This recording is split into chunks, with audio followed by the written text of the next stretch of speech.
There's a kind of stillness that only deep time can hold. A silence that isn't quiet, but ancient, stretched across millennia, like softened breath across water. You can almost feel it beneath your feet. Not sound, not motion, but the weight of all that has been, and all that has been forgotten. Beneath the thin crust of the present, Earth is busy remembering and forgetting all at once. Layer by layer, dust settles. Particles drift down through wind or water, pressing gently into stone. Each grain is a moment, each stratum a sentence in a language that only time can read. But this record, this stony memory, is full of holes, not gaps left by error, but absences shaped by the very nature of the earth itself. Wind strips away the lightest traces. Water dissolves the softest voices. Fire reshapes the deepest foundations. And in this slow erosion, most of what once was is no longer. You learn this quietly, like a truth whispered through soil. Most of Earth's history has vanished. Not in sudden erasure, but in slow, indifferent release. The stones beneath you do not lie, but they do forget. And they forget far more than they remember. Of all the layers the Earth could have held, only a fraction survive. Of all the stories that could have been told, most were never written down. No bones left behind. No tools encased in amber. No structures fossilized in the folds of continents. Even memory in this world is geological, and geology is not generous. It's easy to think of history as complete, as if we're building on a finished foundation. But the truth is softer than that. It crumbles gently in your hands.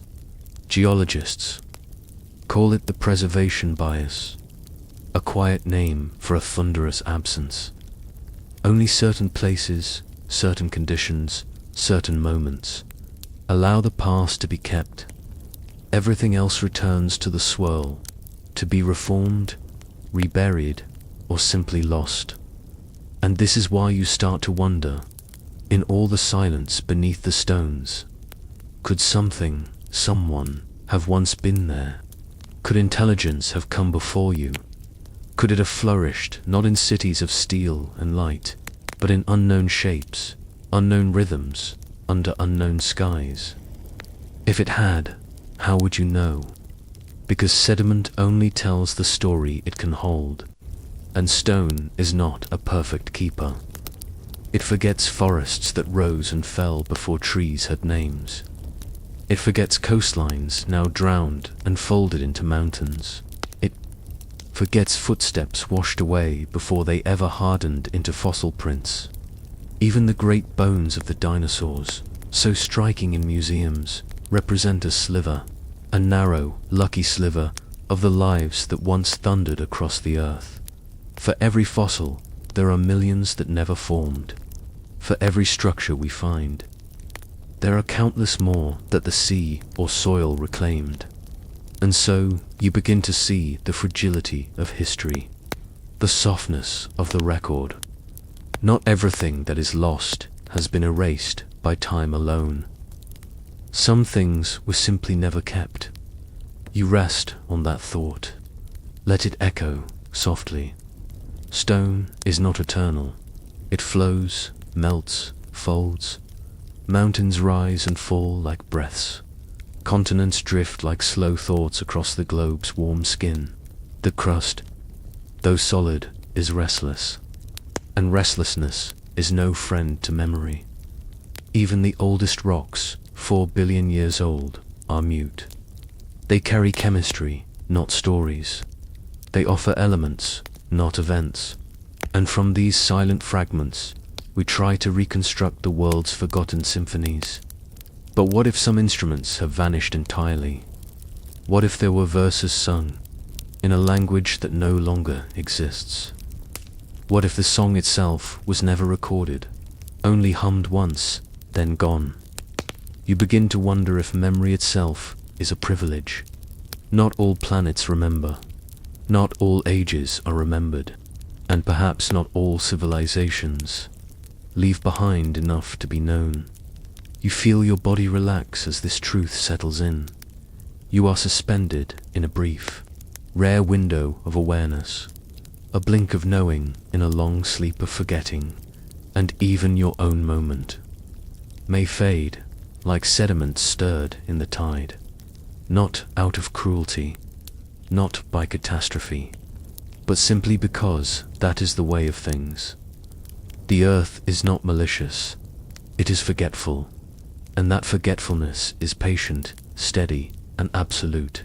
So you press your hand to the floor, to the wood or tile or ground beneath, and imagine the layers far below, ancient silt, compressed shells, fractured stone. You wonder what lies deeper still, and what lies missing between. Perhaps a thought once passed here, perhaps a city once stood, perhaps it never had walls, or metal, or writing. Perhaps it was not like you at all, but perhaps it thought, and now the earth holds no evidence either way. You drift in that space between what might have been and what was never known, between the silences that linger and the stories they might have swallowed, and you ask yourself a gentle, impossible question. If the stone forgets, then what else have we already lost? Some things disappear so completely, it's as if they were never here. Not because they were unimportant, not because they didn't shape the world, but because the earth is selective in what it chooses to keep, and its memory, like yours, is full of quiet omissions. You grow up thinking fossils are everywhere, that the past has been preserved, caught mid-moment in stone, but the truth is softer, fainter, much more easily forgotten. Fossilization is not the rule, it is the rare exception. The bodies of most living things vanish without ceremony. They are consumed, scattered, melted, or ground away. Even bones, strong as they are, dissolve over time if the conditions aren't just right. No mud to wrap them, no minerals to seep in, no stillness to guard the shape they leave behind. Soft-bodied. Life, in particular, fades quickly. Jellies, worms, early creatures of the sea, they lived, moved, and vanished. Some ruled ecosystems for millions of years, and left almost nothing behind. You think of that, all the lives that once pulsed through oceans and soil, their textures gone, their names unspoken, their forms unknown. They swam, they hunted, they danced in currents no longer remembered. But their stories didn't fossilize, they simply ended. Even trees, towering forests of long-lost eras, often leave no mark. Entire ecosystems, with canopies and roots and winged things flying between, can be erased by time, burned by fire, or buried beneath shifting land. And when we search for them, we may find only a trace of pollen, a whisper of wood turned to coal. What survives the ages, you realize, is not the full truth, just what managed to land in the right place, at the right time, under the right conditions. A shell in sediment, a tooth in volcanic ash, a leaf that sank slowly to the bottom of a still lake. Everything else, the vast majority, is gone. Not violently, not cruelly, just quietly.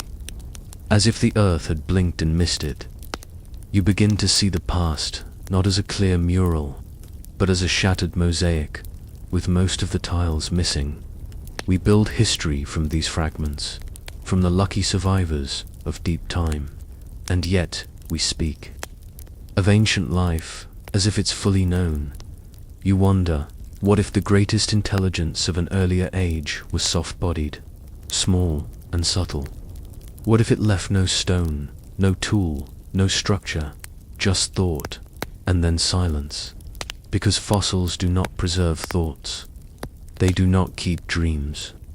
They do not store the warmth of skin, or the curve of motion, or the glow of understanding. They only capture what stayed still long enough to mineralize, and so you begin to feel the weight of all that was never fossilized.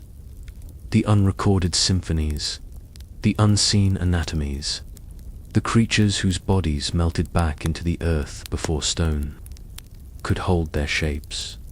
The Earth's archive is not like a library. It does not collect everything. It forgets more than it remembers. And that forgetting is soft, steady, and complete. Even now, in modern times, new species disappear before they are ever described. Frogs in disappearing rainforests, insects lost with a fallen tree, extinction without record, a final breath without a fossil. It has always been this way. Preservation demands stillness, the right chemistry, the absence of scavengers, the patience of sediment. A perfect storm of conditions, so rare it feels like coincidence. You begin to understand. The fossil record is not a history. It's a hint, a suggestion, a whisper between stones. And it is incomplete by nature. This is why scientists tread gently. They speak in probabilities, in patterns and absences, because what's missing may not have been absent in life, only in the rock that tried and failed to remember. You breathe slowly and feel your thoughts settle like silt in a quiet pond. Even now, your body is unlikely to fossilize one day. Like most things, it will return to dust, to air, to water, to motion, and nothing will hold its shape. But perhaps that is not loss. Perhaps that is just release. You feel yourself soften to the idea that most things pass through the world without leaving evidence. And yet, they mattered. They moved. They breathed. They changed what came next. So you ask a question gently. If a thing leaves no fossil, does that mean it was never here? Or does it mean we must learn to listen differently, not only to what the stone says, but to what it doesn't? There is a quiet lesson in how the planet keeps house. You learn that the ground is not a shelf where memories sit undisturbed, but a living table that clears itself. The world tidies with heat and pressure, with slow currents you never feel. In those inches, whole chapters slide away. You call them the Great Reset machines, because that is how they behave. Vast, patient cleaners, where plates meet, one edge bows and dives, carrying its cargo of sediments, shells, and continents' worn skins downward. Stone gives way to heat, crystals loosen, liquids rise. The record turns molten, as if a library were melted and recast into new pages. At long ridges that seam the oceans, fresh crust rises like cooling bread. New rock travels outward in two directions, a conveyor of midnight stone. Its track is striped by reversals in the planet's magnetic mood, a quiet barcode of time. Yet, ocean floors are temporary, rarely older than a few 100 million years. They are born, drift outward, and are swallowed again a single breath in a 4.5 billion year life. Continents last longer, but they are not eternal. They drift like rafts of buoyant memory, colliding to raise mountain belts and separating to open seas. When land masses crash, peaks crumple upward. When they part, magma cools to dark plain. The planet gathers its pieces into a single body and then releases them again. You can name those gatherings, but the point is the pulse. Union, break, union again. Mountains are monuments to force and also to forgetting. As soon as they rise, weather begins to take them back. Ice chews, rivers file, winds, sand, grain by grain, their height becomes silt, their faces become beaches and deltas. Those sediments may rest and harden into new stone, preserving faint traces of the lives they bury. Or they may take a different path, hitch a ride on a descending plate, and vanish into heat. Preservation requires mercy from many directions. The reset's rarely granted. You picture a city not as towers and glass, but as chemistry and shape. Left on a coast, it erodes. Left inland, it weathers. Left near a trench, it rides down a slope of stone. Metals oxidize, cements fracture, caustic. Water finds seams. In deep zones, atoms rearrange to tighter lattice, and any letters once written into the rock are blurred. Metamorphosis is a gentle word for the erasure of detail. Beneath all this, the mantle moves. It is not liquid like oceans, but it flows on scales your body cannot sense, creeping like thick honey under a cold skin. Heat rises from inner fires and from tiny radioactive embers in the crust. That heat makes slow cells of motion, up, under ridges, downwellings at the deep mouths where plates descend. The surface floats and fractures atop this circulation, and the fractures define the routes by which the past is recycled.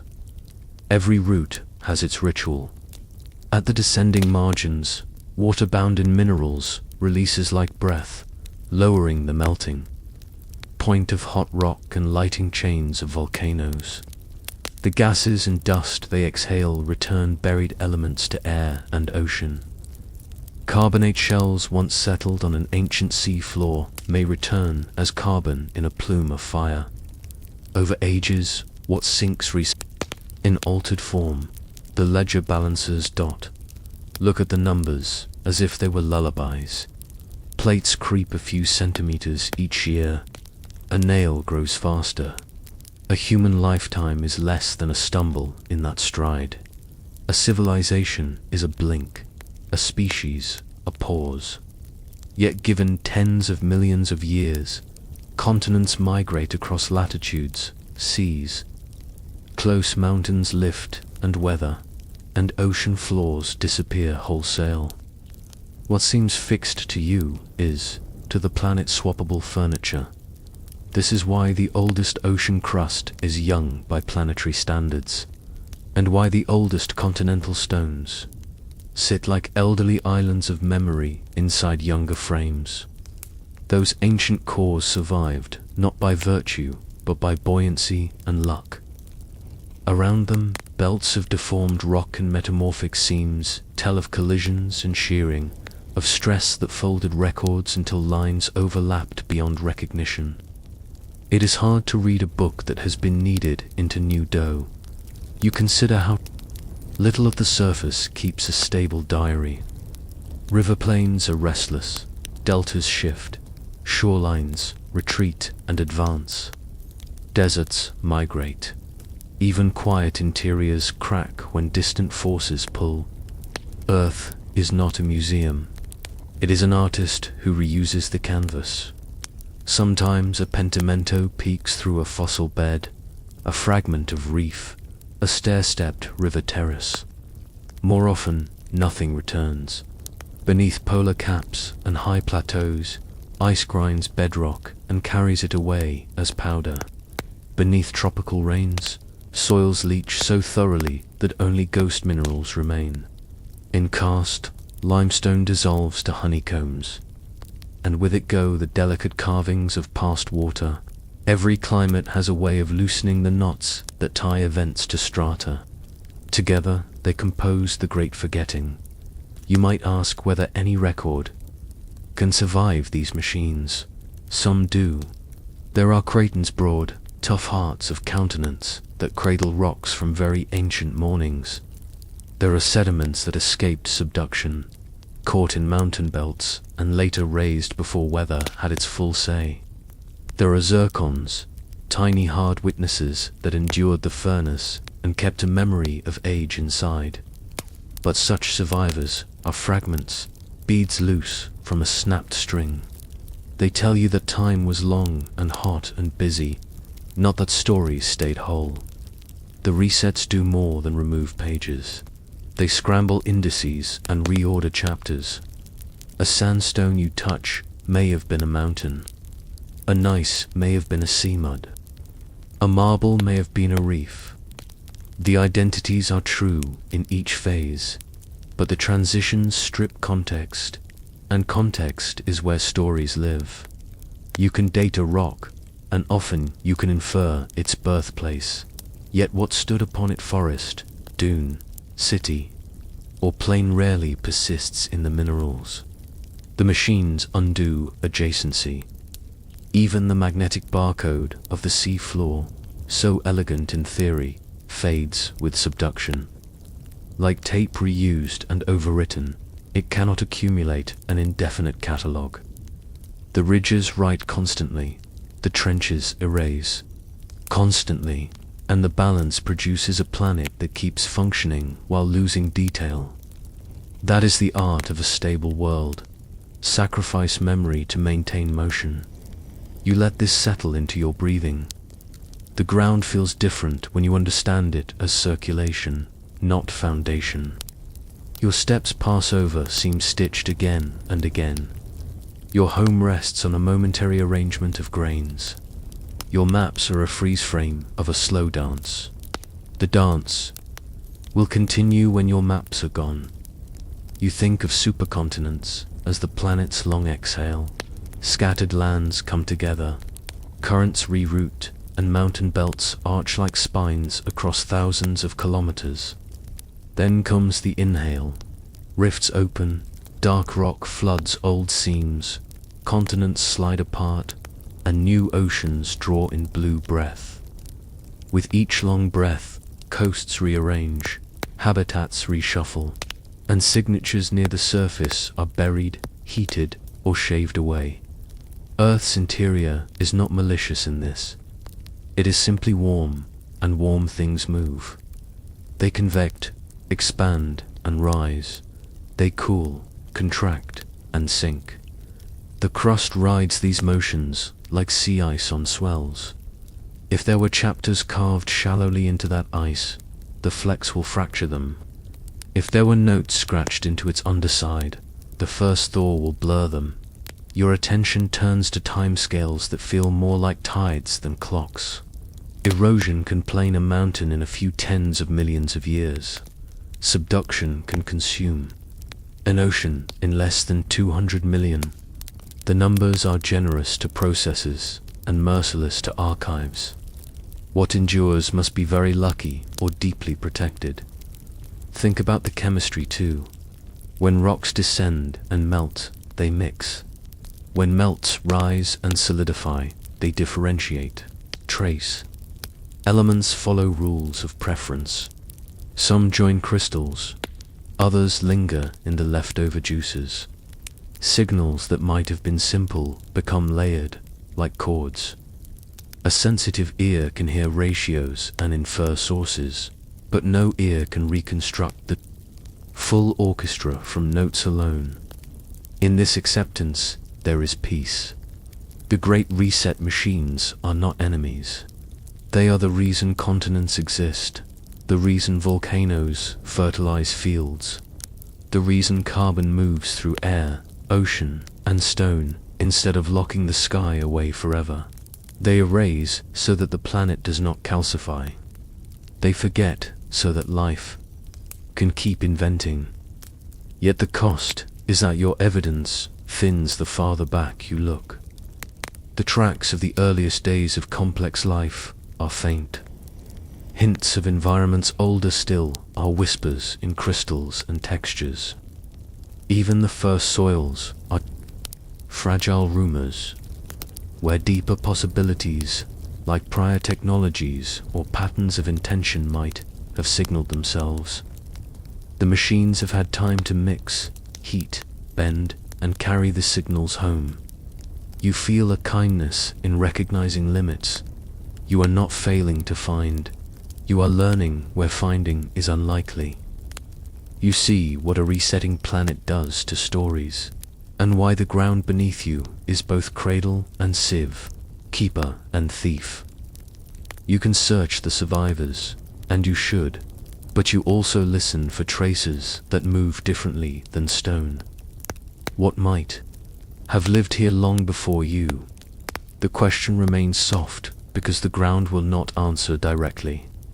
It offers pebbles of proof and oceans of uncertainty. It gives you processes so you can imagine outcomes, and then it takes away most examples, leaving you to sit with inference and humility, so you breathe with the planet.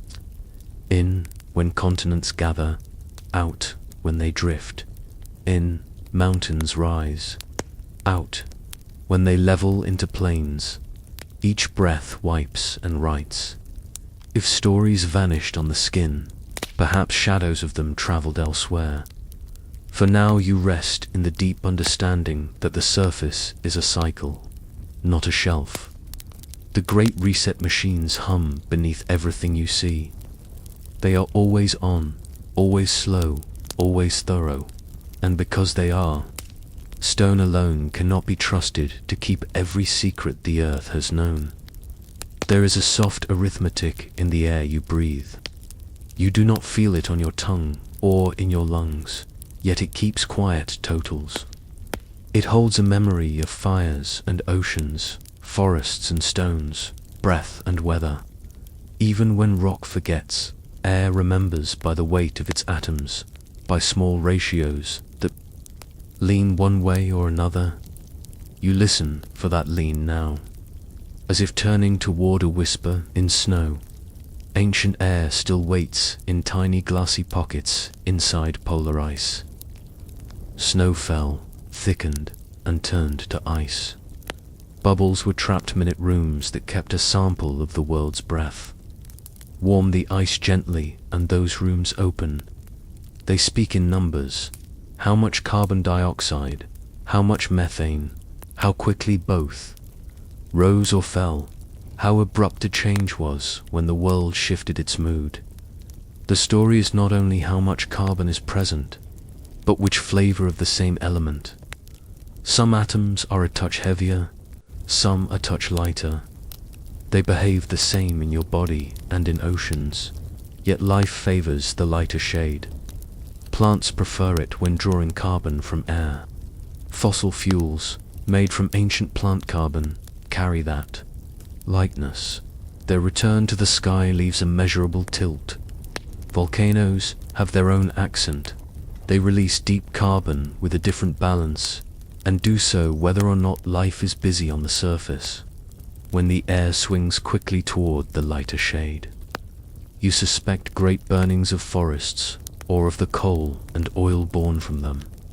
When it shifts differently, you imagine mantle breath. Chemistry will not name the culprit outright, but it narrows the room. Air is not the only keeper. Stalactites in caves grow ring by ring and archive dissolved carbon in slow layers. Wet years, dry years, cool periods, warm shifts. In oceans, microscopic shells rain down and become the fine chalk of future cliffs. Their tiny bodies record the balance of carbon and oxygen in the water they grew in and mirror the mood of the air above. Sometimes the dance trips. There are moments when carbon swerves, lines on graphs angle sharply and curves look breathless. One such swerve marks a rapid warmth and rising seas. Another sits near an extinction so severe that reefs collapsed and coal seams pause. The carbon flavors point toward great burnings, thawing seafloor stores, or the planet's own deep exhalations. Each possibility carries a pattern. None is gentle dot. In ice you also hear a ticking of time. Dust tells of winds and deserts. Sulfate and ash tell of distant eruptions. The way gases diffuse as snow becomes ice reveals how quickly air was sealed and how sharp a shift truly was. Even the hydrogen bound in the water of the ice carries a weight flavor, a quiet proxy for temperature. So the air does not speak alone. It sings with dust, ash, and frozen water. A strange spike in the recent past stamped the air and faded it. It taught us subtler lesson. The sky registers what we do. Burn carbon that slept for millions of years and you dilute the rarest clock in the atmosphere, because fossil carbon is too old to tick. The decline of that ticking is another ghost, the breath of vengeance showing up as a hush in the air's timekeeping. You consider the patience of these witnesses. Cave mineral grows a fraction of a millimeter per year. Deep sea mud accumulates like a slow snowfall of shells. Ice thickens, grain by grain. Together, these archives overlap and correct one another. Where one blurs, another sharpens. When one stutters, another speaks. What would count as an ancient industry, if it ever existed, would share the same broad physics. Energy used at scale warms and oxidizes. Warming and oxidation alter the sky. Even if tools were different, no, turbines or smokestacks, the core chemistry would be familiar. Extra carbon would arrive faster than natural cycles prefer. The tilt would lean toward the lighter flavor if the fuel came from ancient plants. There might be soot or unusual residues settling in sediments, marking a brief, intense pulse. Yet volcanoes flood the air without a single machine, and thawing ices can burp methane that swings the balance even more. To tell sources apart, you look for patterns that travel together, the company each signal keeps. Volcanic carbon often walks with sulfur and traces from deep rock. Huge eruptions leave vast basalt, not just chemistry in the sky. Mass burnings leave charcoal. Thawed seafloor stores lighten the air, but leave different footprints in oxygen and in the ratios of other gases. No single clue proves a story. It is the chorus that convinces. Earth cycles carbon through air, ocean, soil, and stone like blood, through a body. Carbon dioxide dissolves in seawater, becomes bicarbonate, slides into shells, falls as sediment, returns through subduction, and exits in volcano breath. Plants draw it down, animals exhale it, microbes undo and redo the bonds. On timescales longer than empires and shorter than continents, this breathing keeps climate and chemistry in a moving balance. Perturb the cycle sharply, and the archives show a shiver, a step, a spike, a stutter that takes centuries or millennia to fade. Some of the clearest shivers are excursions, numbers taking a sudden walk away from their usual path. They appear in limestones on many continents, in muds laid down quietly on ancient seafloors, in crystals that grew in caves far from storms. They speak of warmth, ocean souring, migrations of species, collapses of others. They never give you the whole scene. Yet they insist that something large happened and fast. You linger on the humility of this work. The air tells you what, roughly, and how quickly. Rock and shell tell you where and with what consequences. But the exact cause is often a choice among siblings. Was it deep fire or shallow fire? A slow leak that crossed a threshold, or a short blast that left a long echo? The records can stand as riddles for years, inviting closer listening.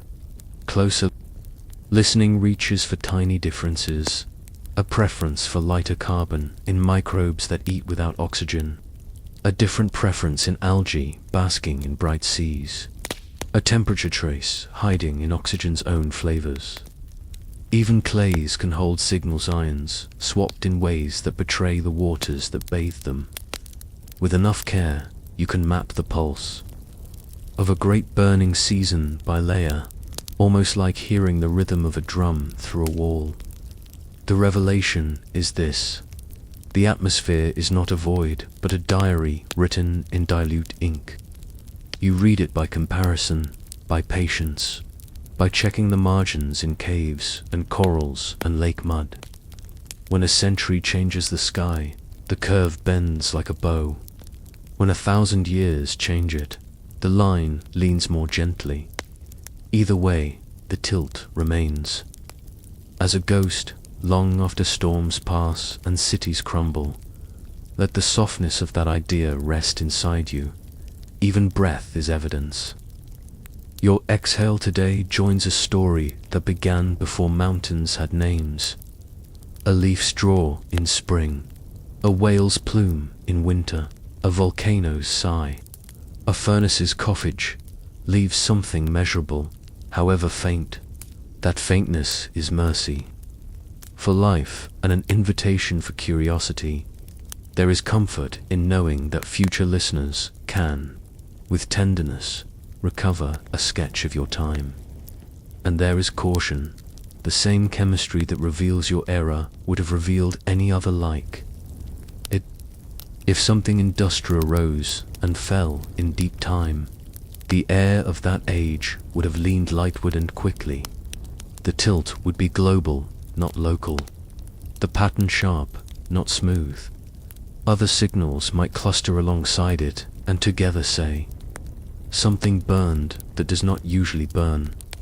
Yet the record grows blurry as you look beyond the reach of well-preserved ice, beyond caves that stayed dry, beyond sediments that escaped the planet's recycling belt. Resolution softens, dates stretch, uncertainties widen. You are left with broad stroke swerves and recoveries, not the tight handwriting of years. 2. Ask whether engines ever turned in a forgotten age is to ask whether a particular pattern hides inside those strokes, disguised as something natural, so you rest with the question rather than forcing an answer. Honor the strength of methods, that way an atom's subtlety and the fragility of any story built from scattered hints. Accept that the air can keep secrets and also confess them, depending on how you listen. Promise yourself to learn the dialects of carbon, oxygen, and their companions, and to keep tuning your ear to the choir. The sky has always been porous to meaning. If you read gently, you may distinguish volcano breath from engine breath, thawed seabed from burning forest, the long exhale of a warming sea from the sharp cough of industry. Let the idea hum. Carbon as memory, memory as weight, weight as the soft tilt of a ratio in a vial of air. Some ghosts are loud, most are quiet. They wait in bubbles, in dripstone, in shells ground fine and pressed into rock. If stone sometimes forgets, air remembers by leaning barely, measurably toward a flavor. Follow that lean from century to century, from layer to layer, until you can say how fast a fire ran and how long its shadow lasted. Then ask, still softer, if air can carry such clues, could you use them to test whether a civilization came and went before yours? Do not answer. Yet, for now and gently, let the question breathe with you, slow and even, as you turn toward the next thought. There is a question that arrives like a tide, not to flood you, but to soften your edges. You hold it without urgency because it is not a claim, only a way of listening. What if intelligence rose before you, worked and wondered, altered the air and then passed, leaving the planet to smooth the page? You are not asked to believe. You are asked to test how the earth remembers. The purpose is gentleness and method, to ask where memory might hide when stone is restless and seas are busy, and to ask how silence can still be full of clues. This thought experiment has a name that sounds older than its meaning. Silurian is borrowed from a story, not from a fossil ledger. a reminder that titles can mislead when held too tightly. The point is not ancient reptiles reading instruments under red suns.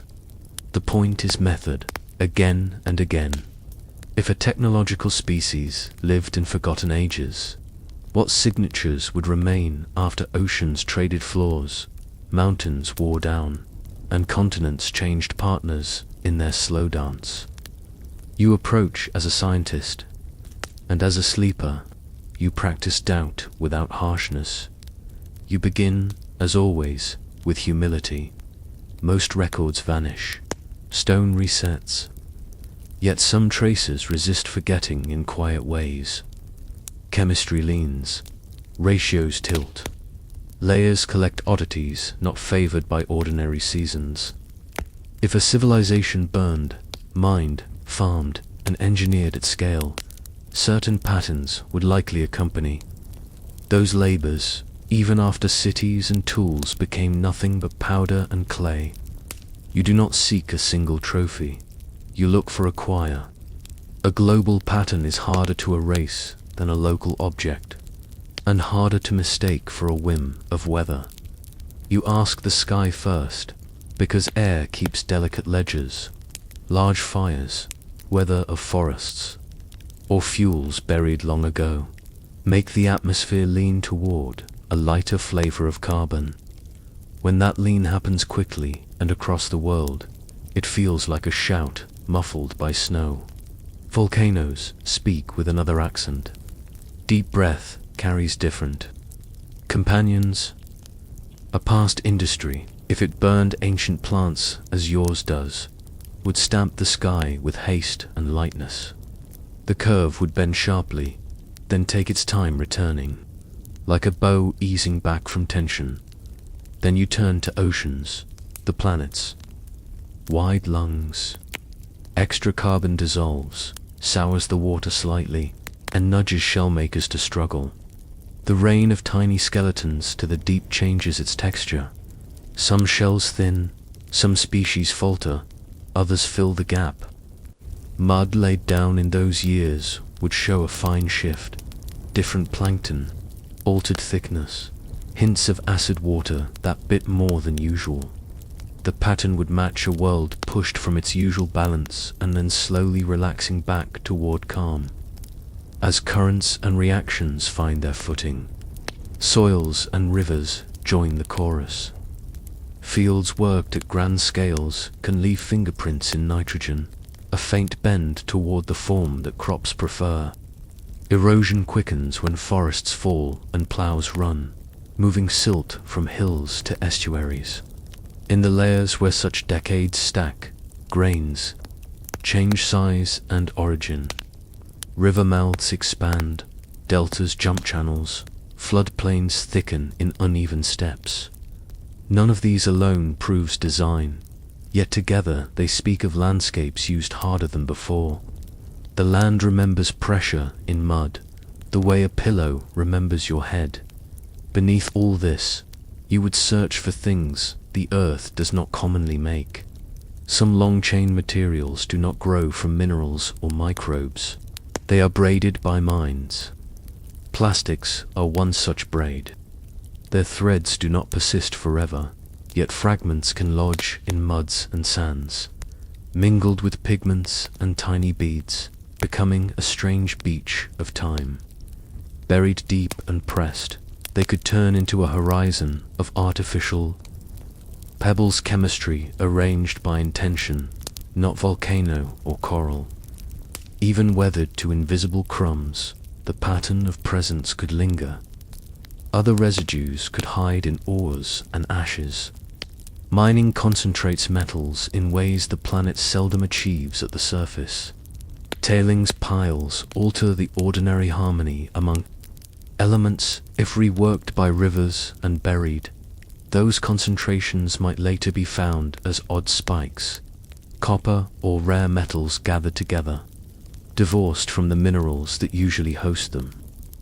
A future reader could lift a core and hear it as an echo of excavation, even if the pits themselves had filled, even if the machines had rusted two-colored dust.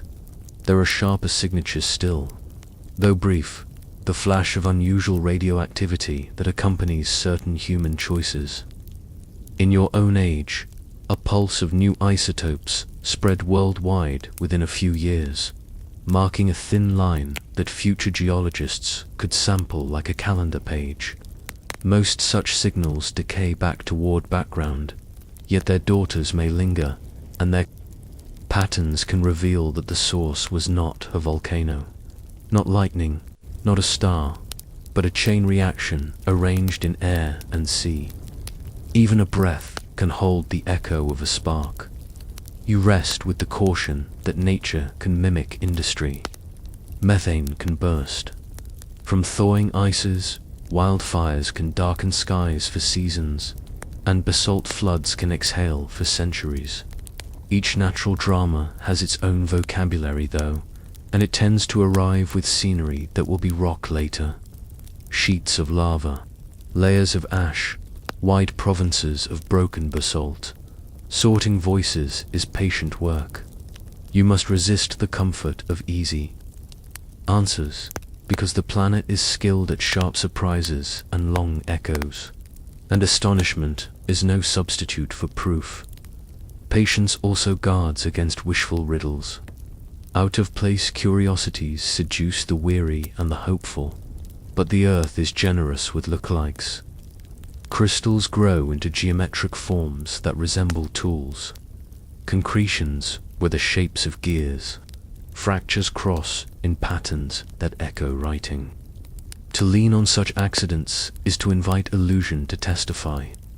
The hypothesis asks for global, synchronized marks, curves in chemistry, shifts in sediment, changes in life's distribution, not isolated wonders. You trade romance for reach, and in that trade you gain clarity. You circle back to times in Earth's past when the chemistry did bend quickly. There were episodes when carbon rose sharply, oceans soured, warmth rushed in, and reefs staggered. Some of these intervals lasted tens of thousands of years, some much less. Their causes likely include buried carbon released by natural warming, volcanic fields breathing for centuries, and feedbacks that turned small nudges into larger swings. The point is not to relabel those intervals as factories, but to learn which signals belong to Earth's own repertoire, and which would feel foreign in your learning. You make peace with limits. Ice that traps air rarely survives beyond 1,000,000 years. Ocean floors do not record their own youth. They are born and swallowed too quickly. Continental interiors keep longer diaries, yet those pages are torn, overwritten, heated, and needed. If a civilization had risen tens of millions of years ago, its most direct signals would be blurred by now. What remains measurable are the echoes that scale, chemistry of the whole atmosphere, sediments from many basins, patterns that traveled the globe. Life is a sensitive seismograph. When climate tilts fast, ranges shift, blossoms and blooms arrive earlier or later, and subtler partners change their dance. In the fossil hints that do survive, you might see a wave, species moving poleward, warm water creatures invading cooler, shelves, plankton communities reorganizing. Such movements do not prove engines. They register the forcing that engines would share with volcanoes, with thawing stores, and with the wandering of sunlight by orbital chance. Still, the pulse belongs. In the score, you learn to read. You imagine the test like a score for a soft orchestra. No single instrument carries the melody. Instead, you ask whether a set of lines rises and falls together across the globe, whether the tempos align, whether the return to normal takes long centuries after a spike that lasted only decades. You ask whether metals collect without the company of lava, whether carbon leans in the light direction while sulfur does not shout.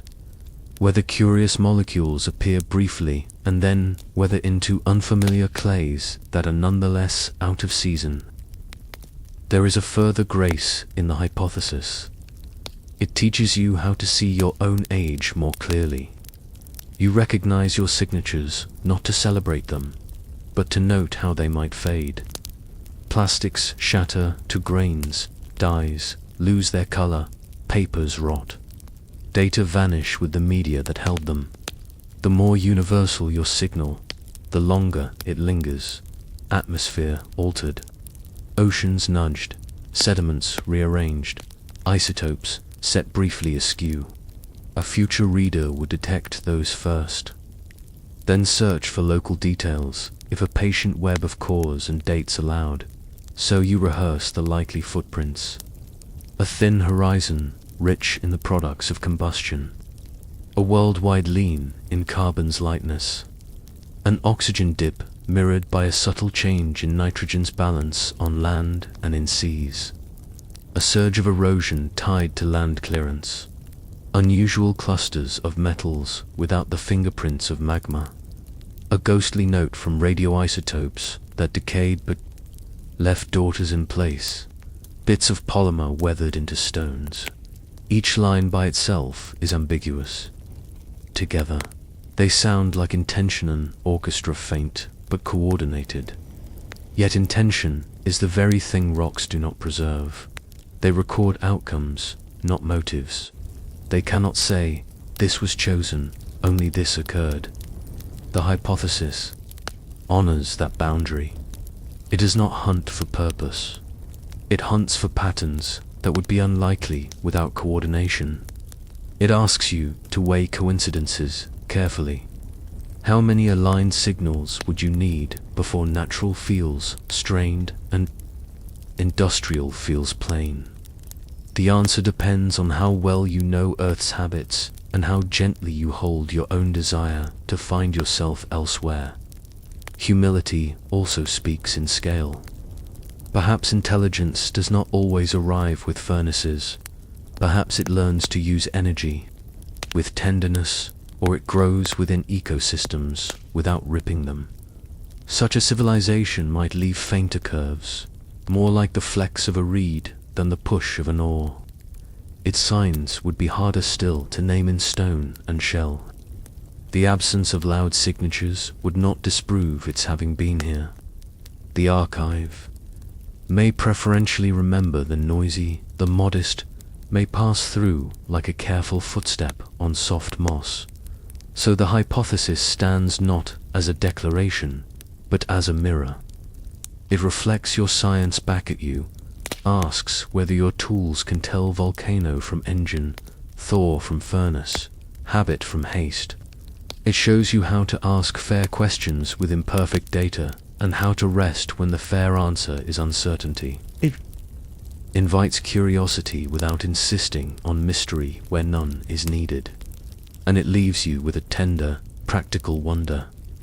If stories fade this easily, how quickly would your own bright cities turn to silence?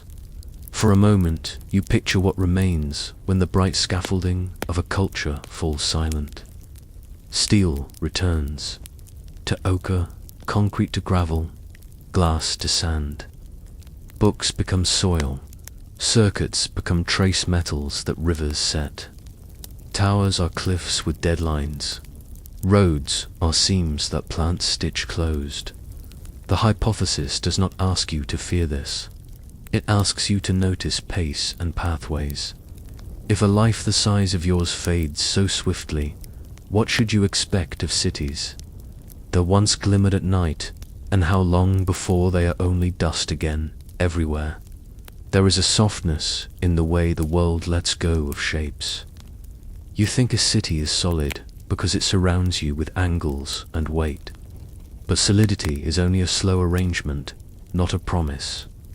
The planet is patient, and patience unthreads the strongest. Seems what you call permanent is simply what has not yet met enough time. Steel learns to breathe when paint fades. Oxygen and water find bare metal and write a red language along its surface. Rust is iron returning to a looser form, swelling as it hydrates and pushing at the concrete that once held it tight. In the cages inside towers and bridges, that swelling becomes pressure, and pressure becomes cracks. The skeleton loosens its grip. Concrete looks eternal until you listen closely. It cures into stone, but it is stone with memory. Tiny pores, tiny paths. Rain and salty air sneak inward. Frost pries open hairline gaps. Carbon from the air settles into the matrix and lowers its guard. Inside, the steel rib begins to change, and that change spreads like a quiet cough through columns and floors. What once sounded like firm footsteps becomes hollow and then silent. Glass carries its own fate. It began as sand smoothed by fire, and the world is good at returning things to beginnings. Surfaces, frost, edges, dull. Panels craze in fine webs. When sun and cold trade places too quickly. Shattered, shards weaken under weather and waves, grinding back toward the beach. Clear becomes clouded. Panes become pebbles. Pebbles, grains. Asphalt relaxes under heat and light, softening each season and hardening again with cracks. Water finds the fractures and makes more. Roots widen them. Over a few decades, an untended road ripples. Over a century, it becomes a dark seam stitched with weeds. 1,000 summers later, the seam is a memory beneath soil. A band where stones are strangely smooth. Wood is quicker to return. It swells with rain, shrinks with dry air, turns spongy when fungi weave through. Its fibers, floors, sag, roofs, bow. The geometry of rooms slumps as joists give up their straight lines. 10, 20, 50 seasons are enough for timber to prefer the forest floor it left. Plants accept every invitation. Seeds arrive on the breeze and in the feathers of passing birds. A hairline crack is room enough. Moss sketches green along mortar. Grasses test the shade. Small trees root in gutters, then in courtyards, then stride through collapsing stairwells. As canopies rise, the wind slows, litter settles, soil deepens, and habitat returns. Water remembers gravity more than maps. When pumps stop and drains clog, basements fill. Subways become canals, tunnels condense, and finally flow. Silt sifts into quiet corners and begins to layer. A yearly film, a flood's thicker gift, a century's blanket. In those gentle accumulations, outlines blur. Weather brings its own tools. In frost, ice levers stones apart. In heat, salt blooms inside masonry and crumbles it from within. Wind drags dust that sands facades. Rain scours, then seeps, then stays. Every climate writes to the same key, loosen, lower level. After a century, the tallest signs of intention have mostly fallen. After 5 centuries, railings flake into brown soils. Copper wears a green sleep, and aluminum hides under a hard, pale skin.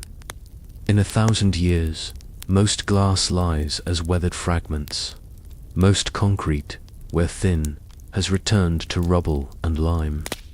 Thick masses dams, foundations endure longer, but they crack and sprout saplings, and the cracks widen. What endures best is what was simplest to begin with. Fired clay and stone. Bricks keep their stubbornness. Kill heat asked them to change, and they did so in a way where they cannot easily undo.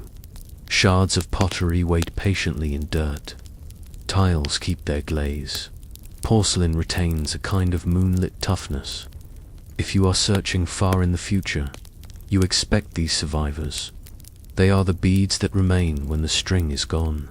Stone wears by chemistry as much as by force. Marble sighs into sugar under acid rain.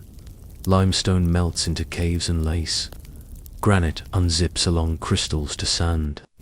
Sandstone returns to sand that dunes and drifts. Basalt softens into red soils, rich in iron. It is not failure when this happens. It is the slow hand of equilibrium, smoothing what is sharp, what becomes of buried rooms. They collapse and become voids, then settle and become dense, then collect water and become ponds. Trees root along the edges. Sediments bridge over. A map of cellars becomes a map of slight hollows no one notices unless snow reveals them as pale ovals in a dark field. Landfills are unusual archives. They gather what people meant to forget and stack it in layers, then seal it with clay and grass. In dryness, organic scraps mummify. In wetness, they ferment and sigh methane. In time, they slump and spread. A future corer might pull up a column of civilization as a banded candy of fibers, glass, bone, and polymer, with a bright stratum where aluminum and inked wrappers flare together. A strange rock, but rock nonetheless. The grid loosens. Survey, stakes rot, cornerstones tumble. Property lines, once argued with heat, evaporate into ecologies that ignore them. What persists is drainage. The path water chooses, the shade trees cast, the tallness of ground that never quite forgot its fill. Those become the hints a later walker reads as faint suggestions, not rules. Not everything goes quickly. Where deserts guard with dryness, wood can last like a careful sigh held for centuries. Where cold seals the soil, leather and bone linger. Where ash falls thick from a mountain's sudden grief, rooms and bodies can freeze mid-gesture. But these are kindnesses of circumstance, and circumstance is not the rule. The default is release. If you widen your timescale to match the planets, you see cities arrive as brief, bright crusts, lace of mineral abundance and right angles, then dim as chemistry catches up. What looked like dominion becomes a pattern.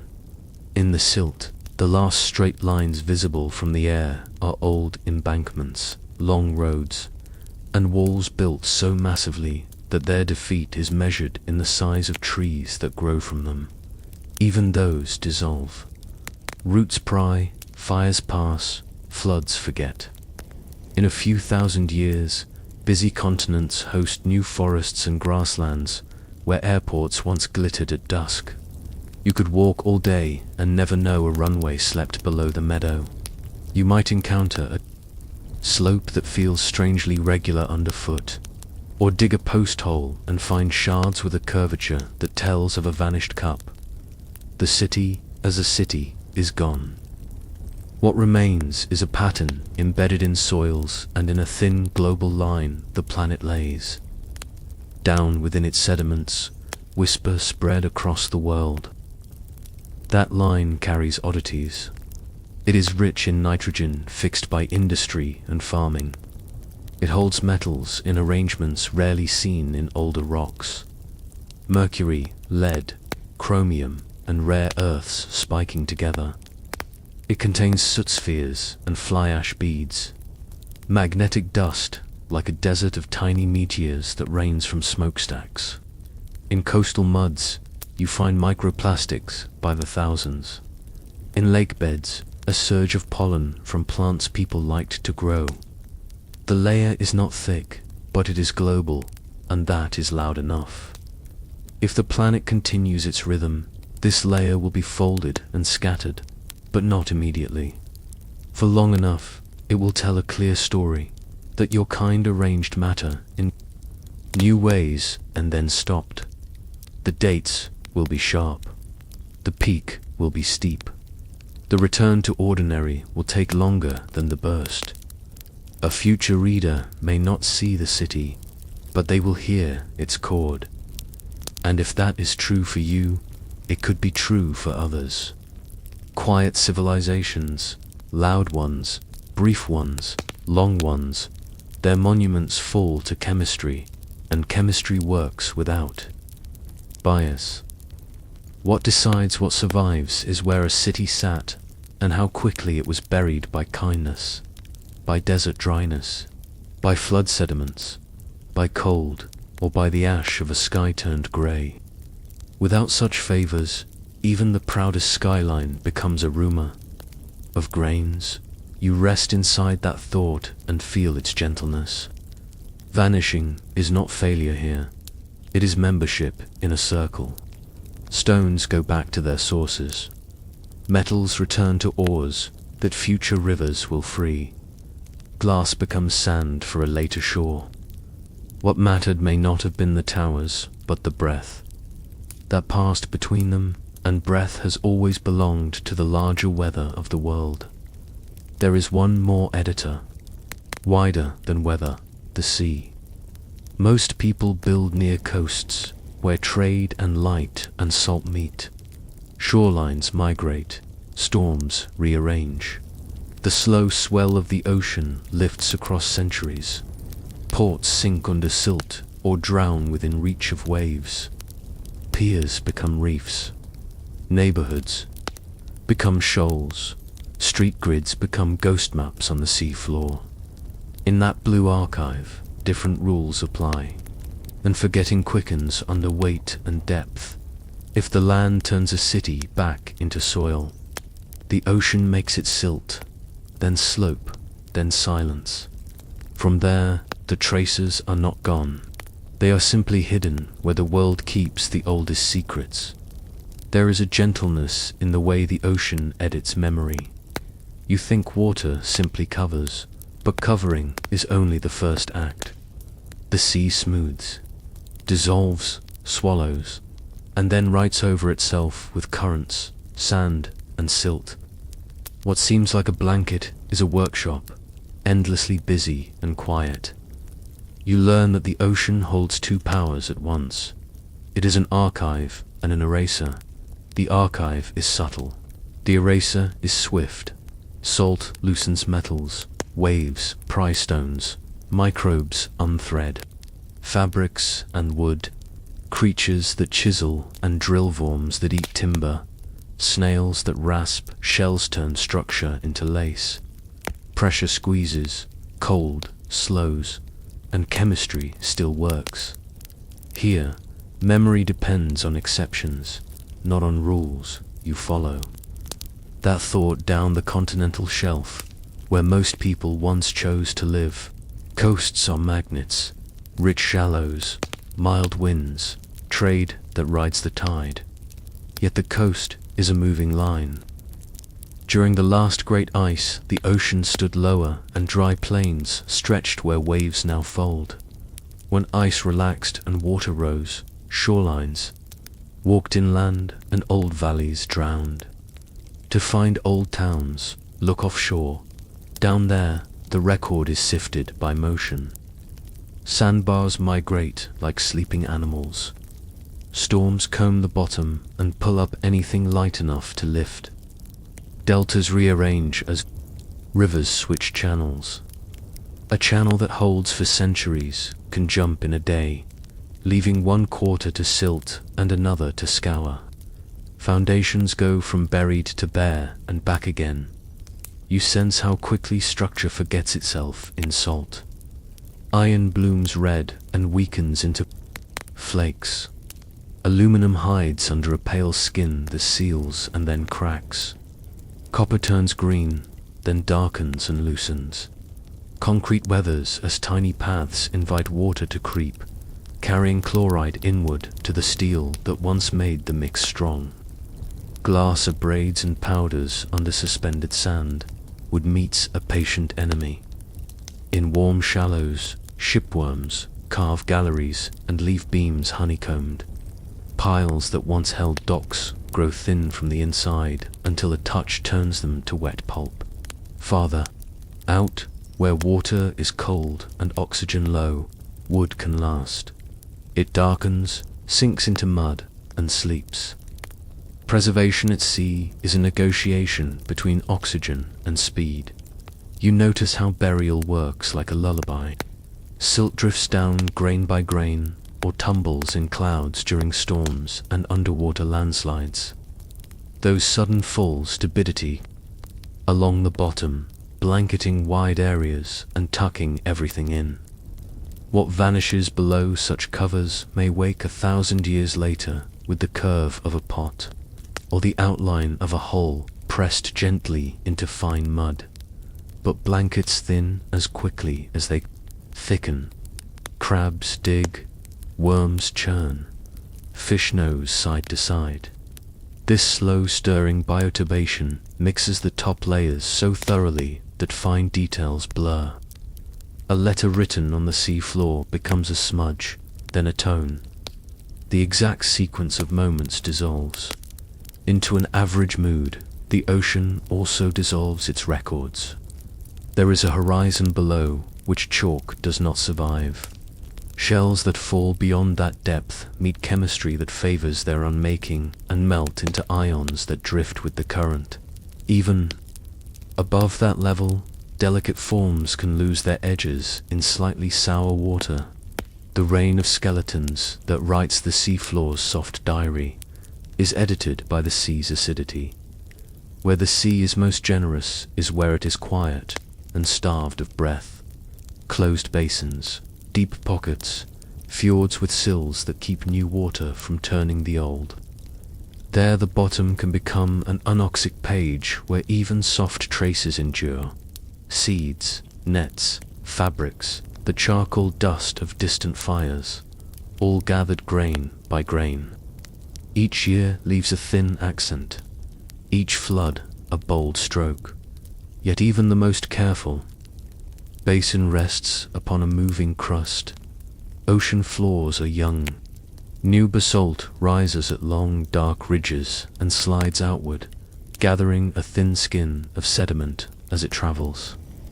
With age, it grows heavy, sinks, and at far margins dives back into the mantle. There the ultimate eraser waits. Heat and pressure turn records to magma, magma to rock, rock to new seafloor. That cycle explains why very old ocean rocks are rare. It also explains why you should not expect intact monuments beneath deep water. The deepest basement is a conveyor. Near a spreading center, the floor is new. Near a trench, any story, even one hundreds of meters thick, is counting down to being eaten. Asking the deep ocean to keep a secret forever is like asking a river to hold a single drop unmixed. If you stay near land, the math changes. Shelves are shallow, and their crust can be as old as continents, because they are pieces of them leaning into the sea. Here the archive can be long if sand allows it. Buried river valleys curl under flat seabeds. Peats sleep beneath a yard of clean sand. A careful core can pull up pollen from meadows, charcoal from fires, and shards from ordinary days. Sea level is a restless storyteller. It rises when ice melts, falls when ice grows, and nods with the planet's small orbital shifts. Coastlines march and retreat, people follow and rebuild. Each new town often stands upon older ones, some now a short boat ride offshore. Underwater archaeology is listening for the old beach and the drowned river mouth. You consider storms. One storm can scrape to bedrock in the surf zone, lift stones larger than your hand, and hurl them inland. It can fill a harbor with sand in a day, or empty it to cobbles. It can break a pier again and again until wood remembers the rhythm of loss. Multiply by coasts and years, and the sea fills with rumor. Even so, the ocean keeps some signals with fidelity you did not expect. Spheres of soot from high temperature fires drift far and settle evenly. Tiny beads of metal scatter like a grey snowfall in mud. Pigments bind to clays, leaving a pastel blush that speaks in chemistry rather than in shape. Polymers break into crumbs that lodge in layers. If an older industry once breathed, the sea would have heard it like a sleeper hearing a door close in another room, not as an object, but as a change in air. Extra carbon would shift, so chemistry and plankton would answer. Shells would thin or thicken. Species would trade places. The map of tiny life would redraw itself.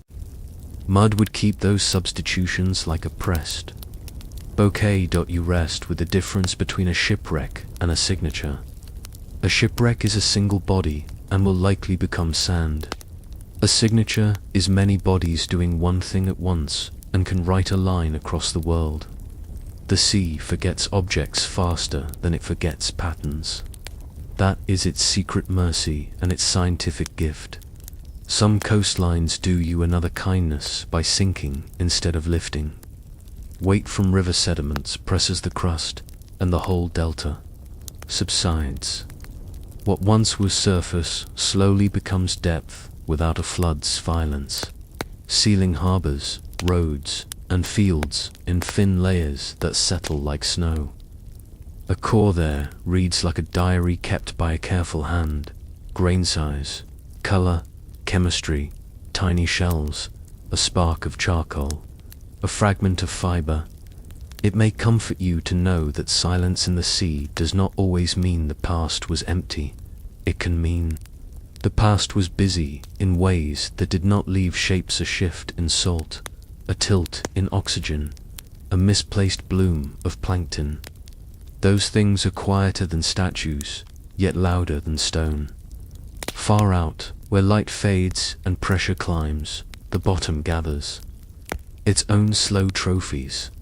Nodules rich in metals grow like constellations on the plain, adding atoms over spans so long you can use them as clocks.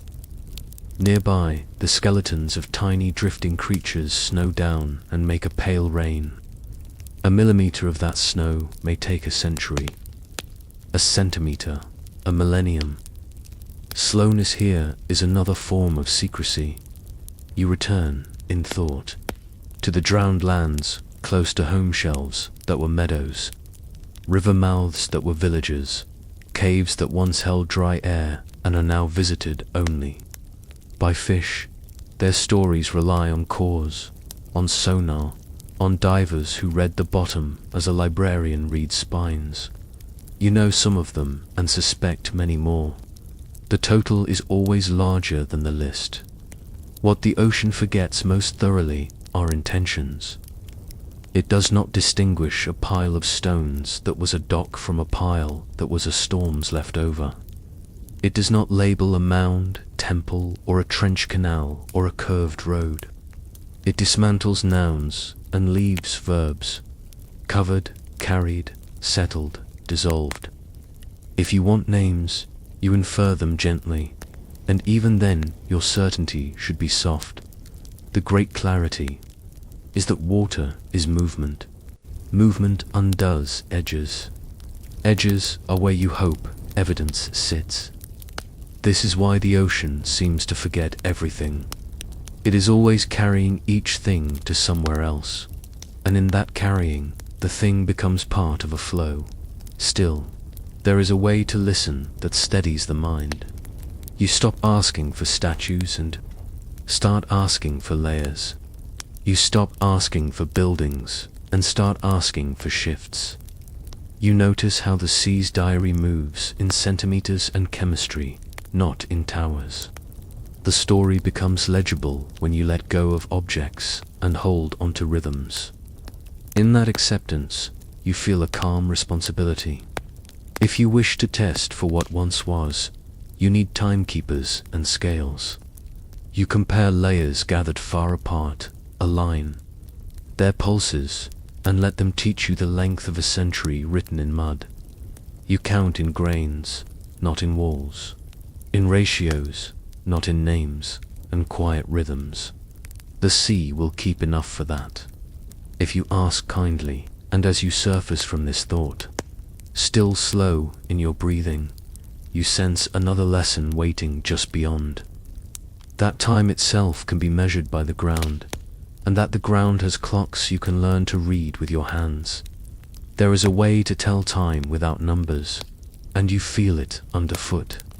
Not in ticks or bells, but in a patient stacking of moments. Grain rests on grain, mud settles on mud, and pressure turns hush into stone. You learn to listen for thickness instead of minutes, for color instead of hours. This is how the planet keeps its gentle calendars. By layering the quiet, you stand mentally at the edge of a page and feel how it was written. A river slowed here, laying down pale sand in summer and darker silt in flood. A lake slept through winters and woke in springs, pinstriping itself light, dark, light, dark, like the ribs of breath. Even caves grow rings as water drips and leaves thin films of mineral, one soft veil, then another. The clocks beneath your feet are not made of gears. They are made of patience. Some clocks count in growth. Trees thicken their rings where seasons pulse. Corals lift their terraces by small daily steps. Ice stacks snow into blue glass that keeps tiny rooms of air. Other clocks count in change more than in growth. A river flips its course. A delta finds a new mouth. A shoreline migrates a little higher. Sand remembers direction when wind comes it into angled ripples, and stone locks the angle in. Clay shrinks and cracks, then fills with lighter mud. Later, it hardens with its history. These are notes in the margin, not the main text, yet they mark the pacing of time. Some clocks are quieter still. Iron turns to a faint red in the presence of air. Black returns in the stillness of deep water. The alternation writes a code, the planet's own shorthand for breath and pause. There are days dust from distant mountains settles here like commas. There are clocks smaller than sand. Tiny crystals grow with a rare guest inside, and that guest changes at a steady whisper. Its pace is faithful to itself, not to weather, and so the crystal keeps time even when stories blur. Put all of these together and the ground becomes a library of clocks. By comparing layers across valleys and continents, you can match a rhythm in one place to its twin in another. A flood here corresponds to a flood there. A dust-laden decade here echoes a distant drought. Sometimes the paper is wrinkled or torn, and you must smooth it with care to see the pattern. But always there is some part of the earth telling time to the parts nearby. Then you begin to notice the gaps, not thin lines, but missing chapters. You touch a sandstone resting sharply on tilted shale, as if a new story began on the slanted ruins of an older one. Beneath the contact, the lines are steep and strained. Above it, they are flat and fresh. An absence lies between. How long was excised by rain, by wind, by a river that carried everything away? These absences have edges you can see. Pebbles at the base of the new bed are often fragments of the old, rounded by travel and placed gently down. The surface they lie on may be pitted, as if weather carved it for a long while before burial returned. You read that edge like a scar, healing but with a story. The rock does not tell you what lived during the lost interval. It only says, here is where memory slipped. Some gaps are local, a hillside plains smooth before the next storm.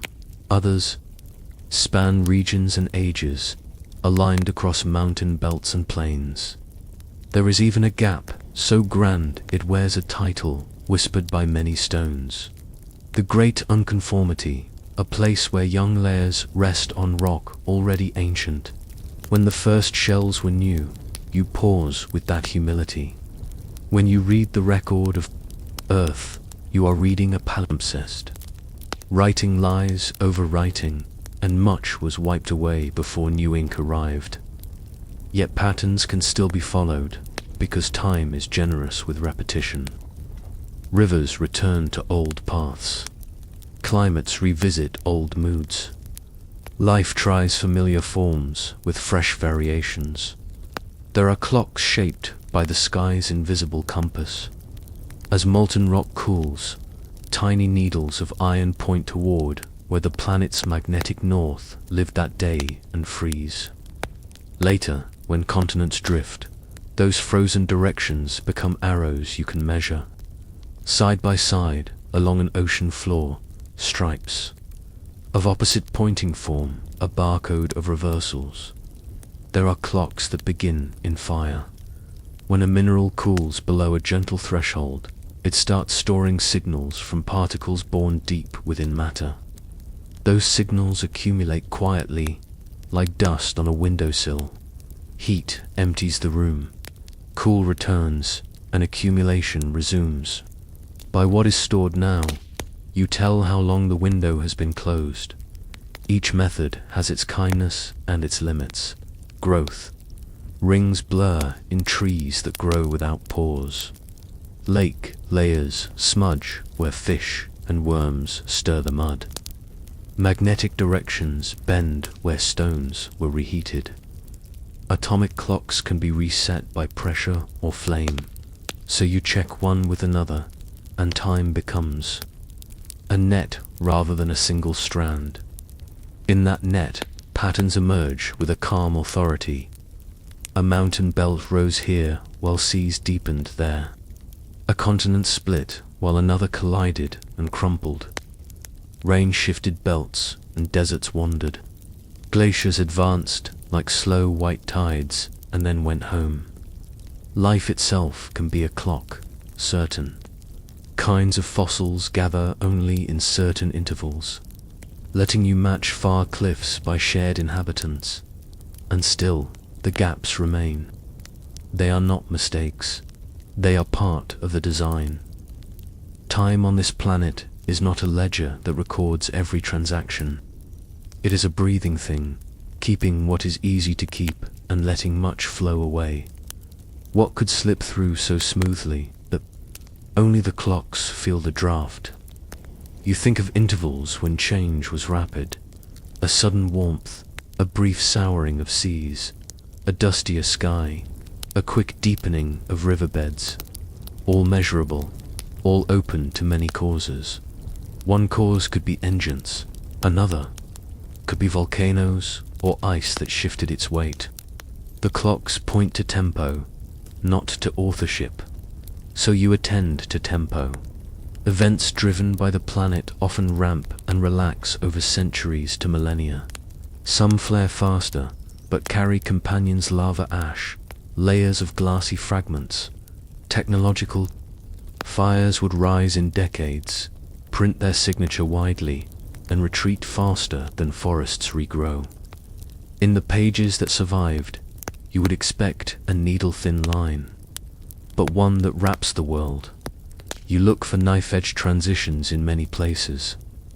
At once, you look for stacks of small hints, a tilt in carbon's flavor, a breathless dip in oxygen, a reshuffling of tiny ocean life, a jump in erosion products, a blush of metals placed without magma, a modest uptick of odd molecules that prefer wires to roots.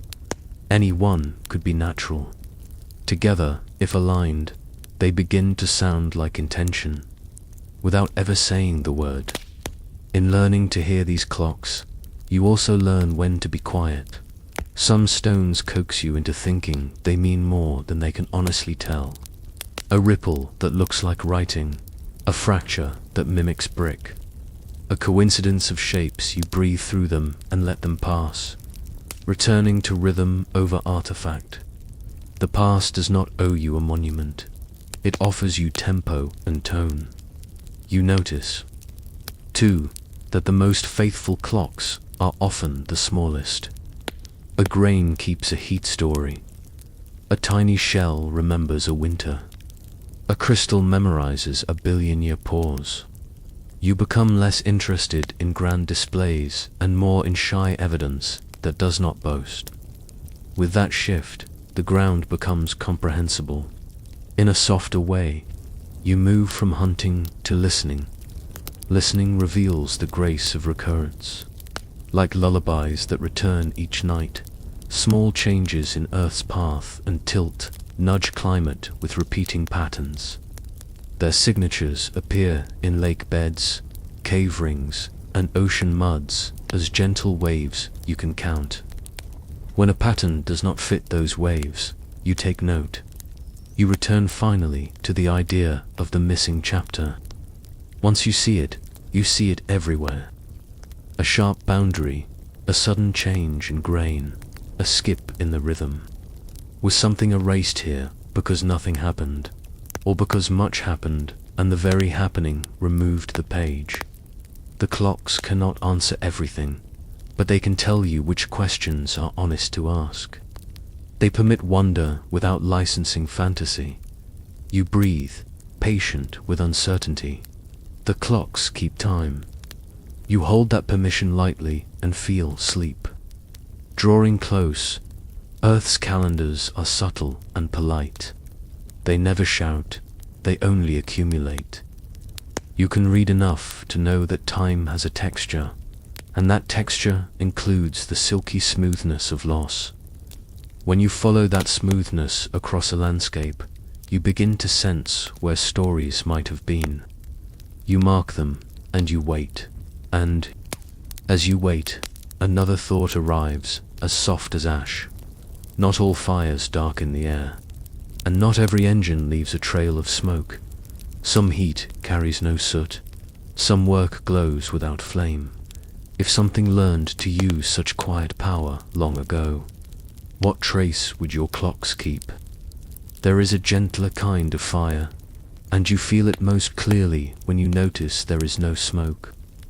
You hold the thought like a warm stone, heat without flame, work without soot, power that does not darken the sky. If an intelligence learned to live by that kind of fire, to warm cities and move machines without burning, how would the planet remember? You name the quiet fires as movements rather than machines. One pulls current from sunshine, light answering light. Another borrows the push of wind and water, blades turning like seed pods and river wheels. A third draws steady warmth out of deep rock. A fourth persuades the smallest pieces of matter to rearrange and release their binding heat.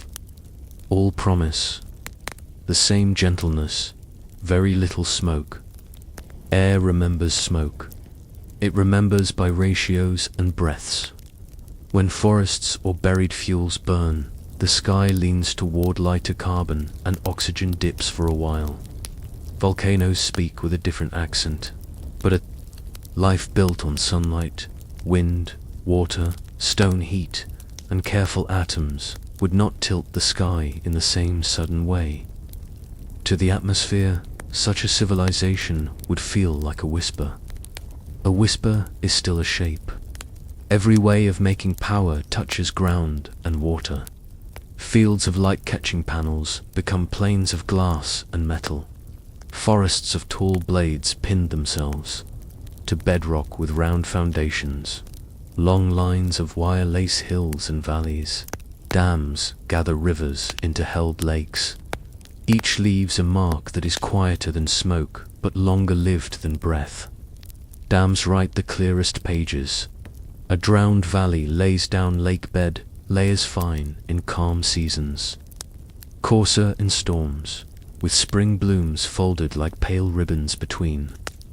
Beneath the flat floor sits a sharp boundary where river gravels give way to still mud. Far downstream, a hungry delta can pause, starved of sediment. Even if a wall later fails and the river goes home, the archive remains. A local history in thin, countable sheets. Wind leaves, lighter handwriting. Turbines are mostly air and motion. metals corrode, towers fall, blades weather to ragged shells. What lasts are the feet-broad cups of stone and steel seeded along ridges and coastlines. A future walker might find a line of circular foundations, like fossil nests, dated within a human span and repeating over many hills. Not proof by itself, but a musical phrase worth following. The planes of light are trickier. Glass and aluminum return to sand and oxide, or are carried away. Yet broken where they stood and buried shallowly, millions of panes could become strange.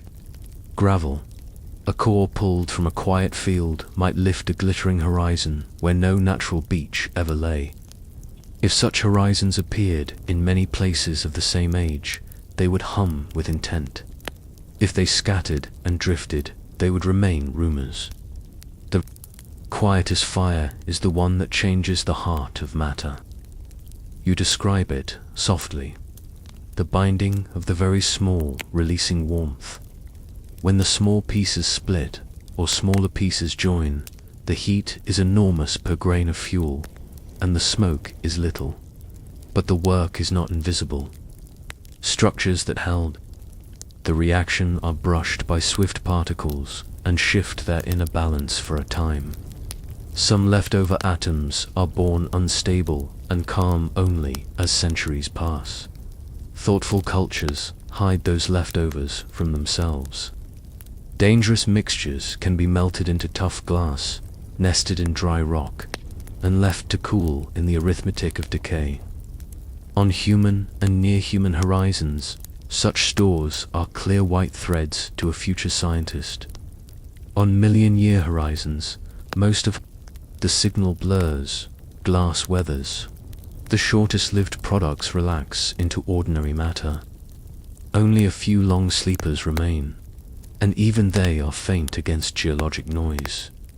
Fuel that makes little smoke can still leave footprints where it is gathered. Clean does not always mean invisible. To harvest sunshine widely, you need factories and mines. To spin blades, you need strong fibers and special metals. To draw heat from stone, you need pipes that endure pressure and chemistry. The memory may sit not in the sky but in the patterns of extraction. Tailings that hold unusual combinations. Ponds with mineral accents that the planet rarely arranges by itself. Even storage has a signature. To move quiet power through night and calm, you store it in lifted water, compressed air, spinning wheels, and chemical bonds. Each choice kisses geology. A chain of high basins with smooth, heavy walls says water was lifted and lowered. Caverns, lined and sealed, say air was squeezed and released. Far downstream, rivers that breathe daily without rain say someone once synchronized them with need. Batteries themselves are transient, but their appetite for lithium, cobalt, or nickel can leave small, persistent choruses in muds and soils where mines once hummed. So the principle remains quiet. Energy leaves quieter records, but not none. To test for them, you do not chase single curiosities. You listen for chords. Did many basins fill at once? Did deltas around the world pause together beyond what climate alone would predict? Do horizons of glassy crumbs or polymer grains sit in narrow bands of the same age? Do certain metals rise together in sediments without the company of lava? Each line is modest. Together they begin to sound like intention. Nature runs its own quiet fires. The planet lifts water and lets it fall. Winds turn without being asked. Underground rock warms with the slow decay of elements older than oceans. Natural dams impound valleys. Their lake pages look like any reservoirs. Metal-rich layers can settle at the bottom of basins with no hand at all. To tell design from chance, you listen for timing and scale. Intention tends to arrive fast. act widely, and leave patterns that align in dates. Imagine, then, a careful civilization that came and went with very little smoke. The air would not show a steep, sudden lean in carbon's flavor. The oceans would not sour abruptly, but rivers might learn new beats. Lakes might appear where valleys once ran freely. Certain metals might spike together in muds for a few centuries, then settle back. There might be thin layers of worked materials, glass types, composite fibers, ceramic whiskers weathered to silt, yet still out of season for the rocks around them. Will those signs survive the planet's editing? For a while, yes. For thousands of years, surely. For tens of thousands, likely. For hundreds of thousands, where archives are kind. For millions, only the most stubborn hints would linger, and even those would be scattered and cryptic. After 100 million, the ocean floor that held many pages will have been swallowed. Mountains will have folded the rest. Weather will have planed the mesas. What remains will be outcrops and pebbles, and, inside them, a few persistent oddities. You notice the strange tenderness of the lesson. The more a culture learns to live without smoke, the kinder it is to its future neighbors, the fainter it becomes to their science. To reduce harm is to reduce signal. To be gentle is to be forgettable. That is not a loss. It is a kind of success measured in silence. Even so, not every gentle choice is invisible. A dam's valley floor archive is a gift to future eyes. A chain of round foundations across a ridge is a sentence a glacier may hesitate to erase. An underground room lined with glass and metal, sealed and dry, is a message that lasts longer than a library above ground. If you wanted to be seen by someone far away in time, you would choose rock as your envelope and rhythm as your stamp.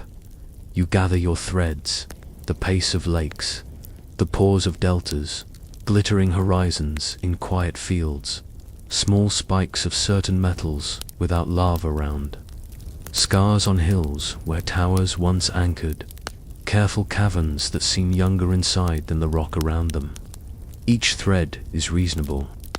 Together they form a tapestry you can test with dates, distances, and comparisons. And then the tender question returns. If a gentle intelligence once warmed itself with these quiet fires and left almost nothing behind, what should you expect? To find Dan just as important, what should you expect not to find? You adjust your asking to match that answer. You look less for monuments and more for mesh, less for words and more for meter. You let go of smoke and listen for breath. A last thought settles like dusk. Even a fire that leaves no ash throws light. Perhaps the truest trace is not in what is burned, but in what is arranged, the synchronized choices of a whole world. If you learn to see that arrangement, you can honor both silence and evidence. If you cannot, you may be tempted to fill the quiet with stories it does not warrant. Maps and instruments carry their own preferences. You read most easily what is local, large, and loud, and you forget what is thin, global, and shy. The problem is not only the past, it is the lens. You resolve to widen it gently, so you choose patience. You prefer patterns over pictures. You keep your curiosity soft, because gentleness is easier to erase than violence. And as you rest with that choice, another question gathers at the edge of your attention, not about energy at all, but about your own habits of knowing. If the planet keeps only faint signs of careful lives, how will your ways of seeing help or hinder you? Where might your expectations erase what the world still holds? You start with a quiet admission.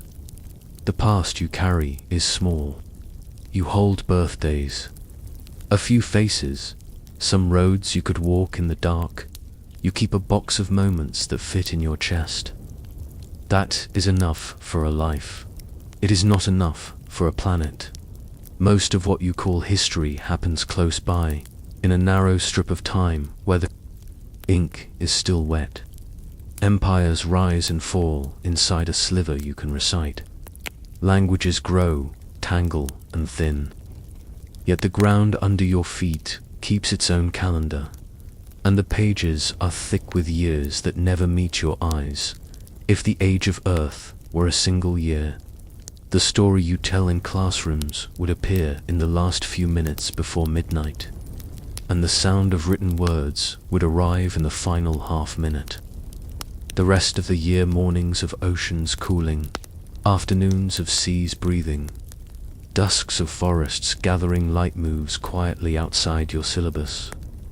Most of time is not about you, and never was. Memory loves the recent. The near past has color and smell. It holds names, and names are hooks. Deep time resists hooks. The further back you reach, the fewer handles you find. Rocks blur their letters. Bones dissolve into chalk. Continents fold their notes and file them under mountains. Whole chapters are reheated and pressed until the words melt into tone. And still, the planet keeps a ledger. In ice, years fall as layers of breath. Winter on winter, a flute of pale rings holding storms and ash. In trees, wood remembers rain as careful spacing. In lake beds, the slow settling of seasons lays down paper so thin you could see through it. Caves, pen lines of mineral snowfall. Your own kind learnt to read these worn alphabets by borrowing patience from stone. You hold a pebble that once sat in a river's palm and feel the years that river sang. You touch a ridge that was once sea, floor and taste the ghost of brine. You look at a cliff where shells bloom in rock like frozen exhalations, and you hear a surf that stopped 100 million summers ago. The problem is not only how far back you can look, it is how much you can keep. Minds evolved for days and seasons, for remembering where fruit ripens and which path avoids teeth. You are excellent at learning faces, terrible at tracking epochs. Your inner archive compresses wildly. 10 years ago sits next to childhood like two books jammed on the same shelf. The Ice Age feels like a rumor. The origin of oxygen reads like a myth. Everything before the last page is long ago. Bias runs through the record like a tide line. Hard things last, soft things vanish, shells speak, skin forgets. The mud that could have kept the steps of a child dries, cracks, and turns to dust. In a wind that leaves no signature, what remains is not a full chorus, but a choir missing most of its voices, harmonies guessed from a few surviving notes. You learn to infer the song from the echo. Even where the planet keeps its pages, they are torn and resewn. Rivers move their mouths, mountains shed their flanks, floors of oceans slide under continents and are recycled into heat and crystal. The archive edits itself as it goes, erasing some letters even as it writes new ones. This is not malice. It is the cost of a living world. You read a palimpsest that can never be final. Light, too, carries a memory you can use. Every star that meets your eyes speaks in past tense. The nearest shine travels years to arrive. The furthest sings from an earlier universe. When you watch their small fires, you are watching the past fall towards you like slow rain. In the sky, forgetting is less complete, more forgiving. So you build clocks that do not wear out quickly. You count rings in ice and trees. You listen to atoms in minerals, grains keeping time as if each were an hourglass turned once at formation. Grains. that leak their sand at a pace set by nature's wrist. These are watches you can cross-check, one measured patience against another. You become a librarian of methods, stacking calendars on a table until their dates agree. Even then, you choose what to emphasize. You like comets that strike and winters that darken. You prefer collisions and catastrophes because crisis has plot. But the world is mostly made of ordinary days. A billion calm mornings baked clay, a billion afternoons laid down lime. The book of quiet makes the chapters of drama possible. If you measure only the loud, you miss the structure of silence. Scale is the second part of the problem. You live at human speed, where a decade is a long project and a century is a reputation. The planet makes mountains at the tempo of fingernails. Growing carves canyons at the pace of a whisper repeated for ages. To feel this, you practice a different breath. You slow your sense until one heartbeat equals 1,000 years and then 1,000,000. In that long inhale, you watch coastlines walk and deserts tuck in their edges. In that exhale, you hear countenance rearrange. You also live inside a culture that sorts memory by use. The earlier a story is, the easier it is to file under symbol. Then to forget. Fire becomes myth, then metaphor, then background. Agriculture becomes picture book. The first boats blur into an arrow on a page. But for the earth, the firsts are foundations. The first breath of air that fed flame was a revolution of light. The first soil was a collaboration between stone and small, patient mouths. The world remembers these as turning points. You sometimes gloss them into ornaments. What you can't remember, you sometimes replace with certainty. The mind dislikes blank space and will paint it with confident strokes.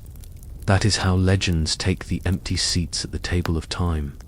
Yet the rocks do not flatter your certainty. They are indifferent. They do not confirm or deny to please you. They simply exist, waiting for your questions to grow precise enough to hear their answers. Humility is not a punishment in this library. In museums, you walk past bones arranged into the rough shape of yesterday, and you feel a tug. This is only a fraction. The rest is still in mud or already in sky, ground to dust and breathed by trees. You stand before a slab that held the ripple of an ancient river, and understand that some Tuesdays from 500 million years ago left better notes than entire ages that followed. You begin to accept that the record is uneven because the world is busy living while it writes. You look down at your own hands and think about their fossils. Skin will not make the journey. The lines of your palm will not survive the ocean's arithmetic. But your choices might enter the rocks as a thin layer of oddness, a stain of metals, a spike of ash, a sudden change in tiny shells that make their homes of chalk. The planet will file this page as faithfully as any other. It will shelve you beside storms. Most of history is recent. Most of time is not. These sentences sit together like two stones in your pocket, different weights you must carry at once. They make you careful. They remind you that your favorite stories are not the only stories, and that the absence of a page is not the same thing as the absence of an event. Silence is information. To dot so, you practice the art of gentle inference. You learn to befriend uncertainty and to label it honestly. You map ranges, not points. You accept that knowledge is provisional and precious because of it. This is not indecision. It is respect for the size of the world. You also train your attention. You listen for slow patterns, the breathing of carbon between air and stone, the pulse of ice advancing and retreating, the rhythm of reefs building, falling and building again. You notice that life is a long improvisation on a theme of persistence. Extinctions cut deep, but beginnings keep arriving. The past is not a single story, but a braided river that loses and finds its channels as it flows. In the end, you return to the small box you carry. You tuck inside it one more thing, a habit of looking kindly at absence. You leave space for what you do not yet know. You remind yourself that the ground beneath your bed is older than your language, and yet it holds you up without complaint. You promise to ask better questions tomorrow. You are learning, slowly, to live with a past that does not center you. You are learning to love a timeline where your page is thin but luminous, a clear sheet through which other ages can still be read. The past is not a pit you descend. It is a sky you learn to see. When you blink, the stars remain, and when you sleep, the planet continues to turn its pages. There is a moment when endings feel like apertures, not walls. You rest with that paradox, because the planet often moves this way. It clears the board so life can set out new pieces. Extinction is not a single event, but a rhythm with many drums, some steady, some sudden, some so vast that only stone keeps their echo. You listen to that rhythm as if it were rain moving across a roof, arriving in sheets, fading to drops, returning without warning. Each downpour wipes patterns you had just begun to see. You meet the great erasures slowly, as if paging through a book that has lost whole chapters. Early in Earth's story, cold, advanced, seas fell, and broad shelves of shallow life withered, then returned with the thaw. Later, when fissures thrived and coral gardens filled the light, the water changed its breath. It warmed and cooled, grew sluggish in places, and lost its air. Reefs dimmed, skeletons thinned, and families that had endured for ages ebbed across long, uneasy intervals. Still, later came a darker turn, when the world's chemistry misaligned for so long that oceans forgot how to breathe, and most kinds of life faltered at once. You could name these endings the way geologists do, with careful titles and dated lines. But you are drifting toward sleep, and names are less helpful than feelings. What matters is tempo and consequence. Some endings unfolded like fevers, others like shocks. Some left survivors, tucked in refuge's deep burrows, cool seeps, shaded. Forests while the surface remade itself. Every ending seeded a different beginning, and every beginning carried the shape of what remained. Extinction is a form of editing. The planet turns the page, but not with a tidy margin. What vanishes includes not just bodies, but possibilities.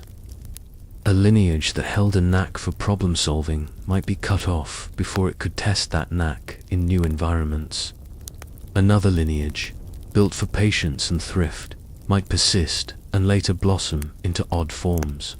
The future is molded by what endures, and what endures often has less to do with merit than with chance where you happen to stand when the wave breaks. You consider the tools of erasure. Sometimes fire rises from below. Great provinces of lava breathe for tens of thousands of years. The air warms. The sea drinks carbon until it stings. Deep waters lose their breath. In such twilight, microbes that live without oxygen spread their chemistry upward. Metals in the mud turn dark. Reefs struggle to harden. Shells thin. On land, rains falter or flood. Soils flush away, and forests stumble. Recovery takes millions of years, because the base of the living pyramid, the small makers of food and shell, was injured. Sometimes, instead, the blow comes from above. A fast stone from space, pressing the air into fire as it falls, can make a night that lasts months. Ash drifts from continent to continent, sunlight weakens, plants pause, the chain of feeding fails step by step, acids wash from clouds, the sea's skin stings. Those who can wait seed, spore, burrower, scavenger, favored. Those who must roam and feed constantly are the first to go quiet. When light returns, the map of life is new. Not all endings are so theatrical. Some are a braid of smaller strands, coastlines rearranged by long tides of climate, mountains rising to pull rain from wind and cast leeward lands into thirst.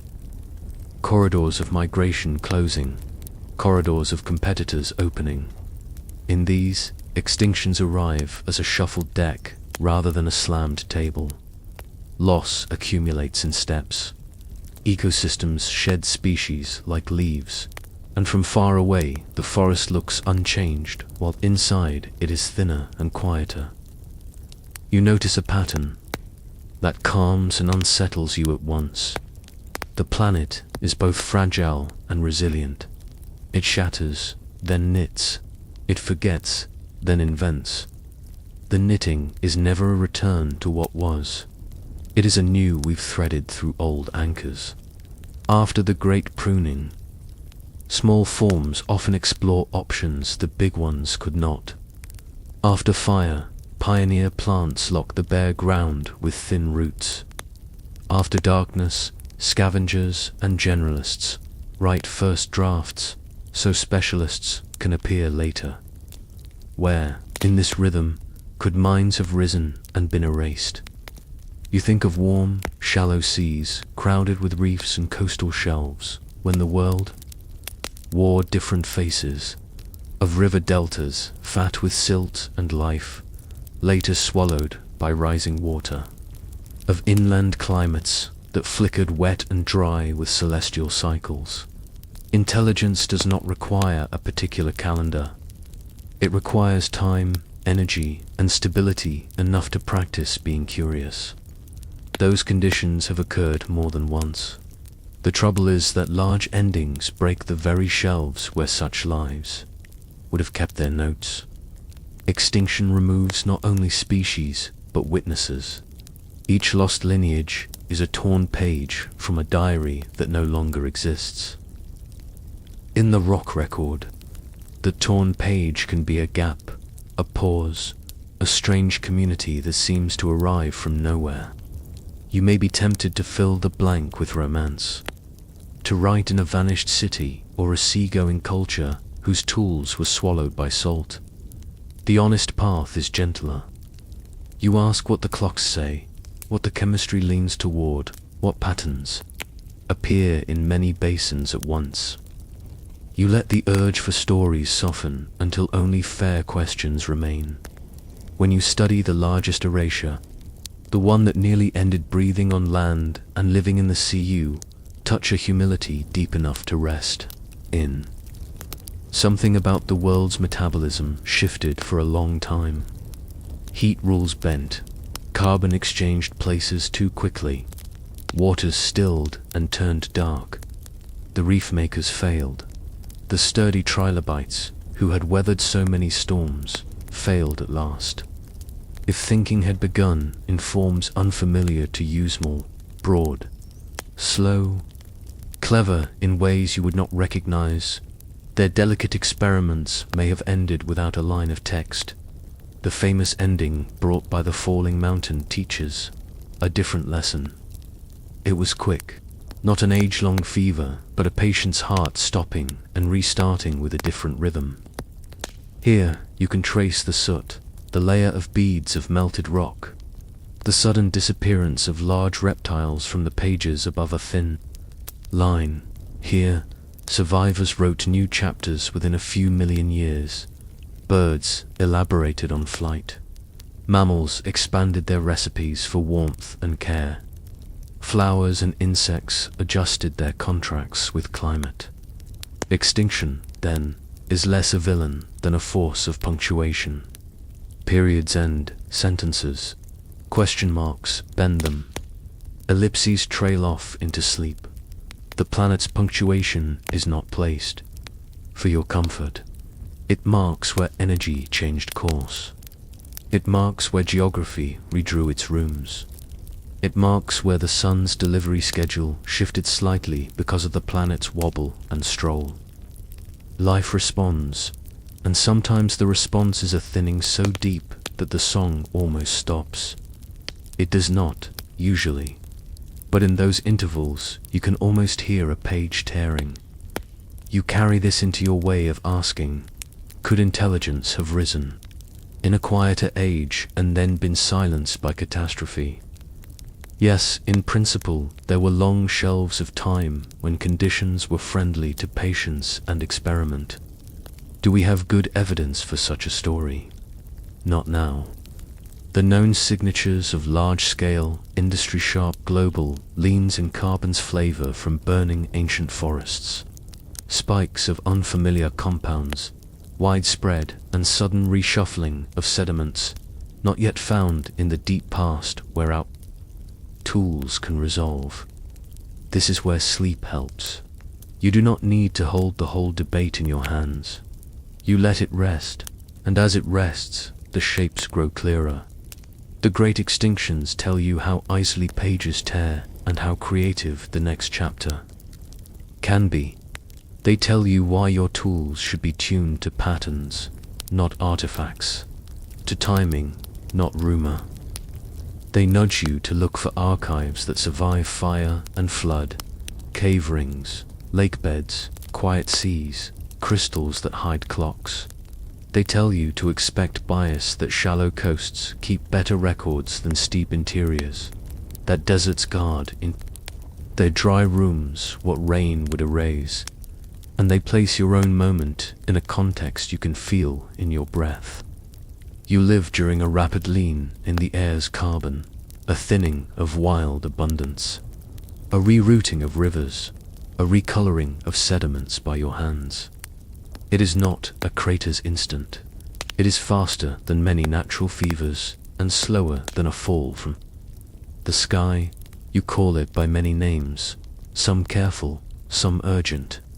Whatever you call it, it teaches you how visible a technological age can be when it is loud.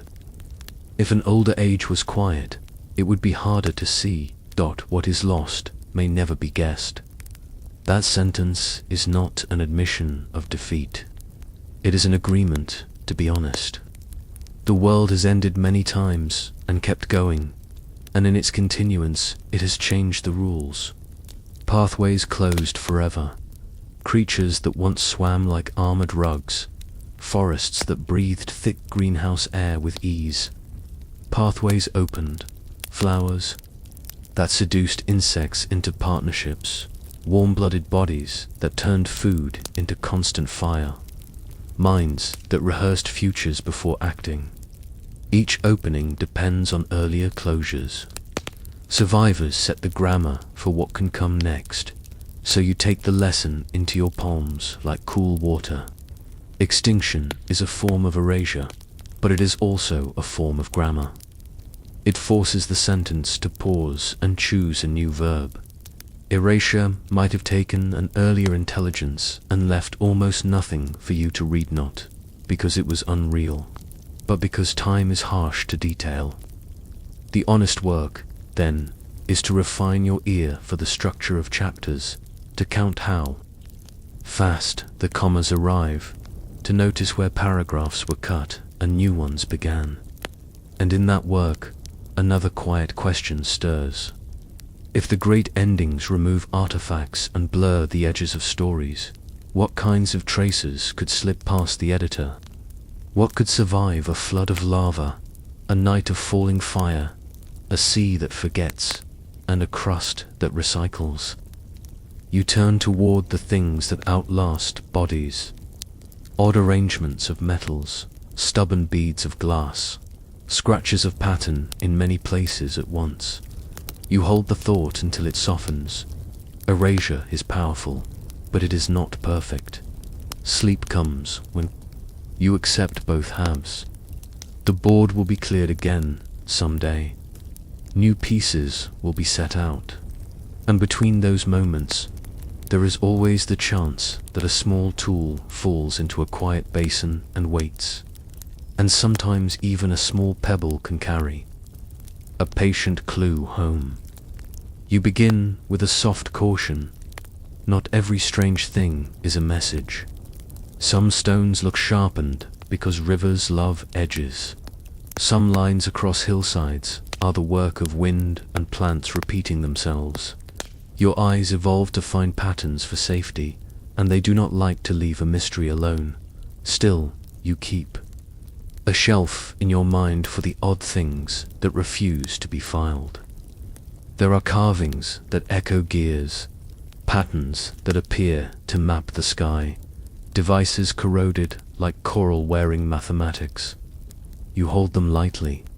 You let them be strange without rushing them toward answers that feel grand because they are fast.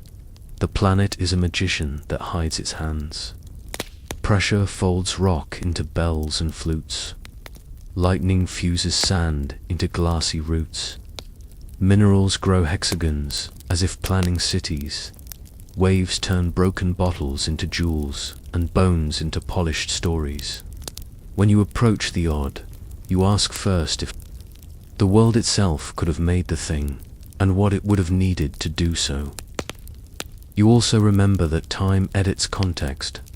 A tool without its workshop becomes a riddle.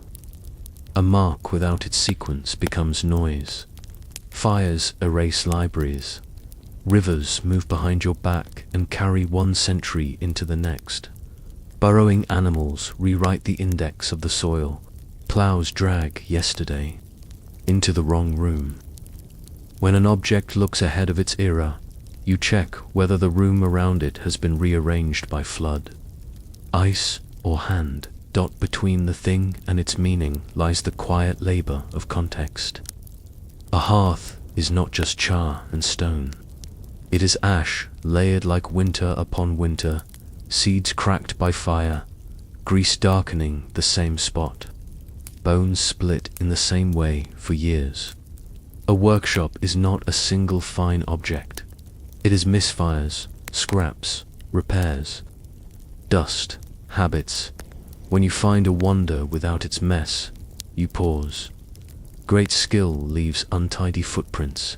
If the floor is spotless, either the room has been cleaned by time, or the object has wandered in from elsewhere, carrying a story you must rebuild carefully. Some oddities are simply human brilliance shining through corrosion. A cluster of wheels rescued from a drowned ship whispers of angles and planets.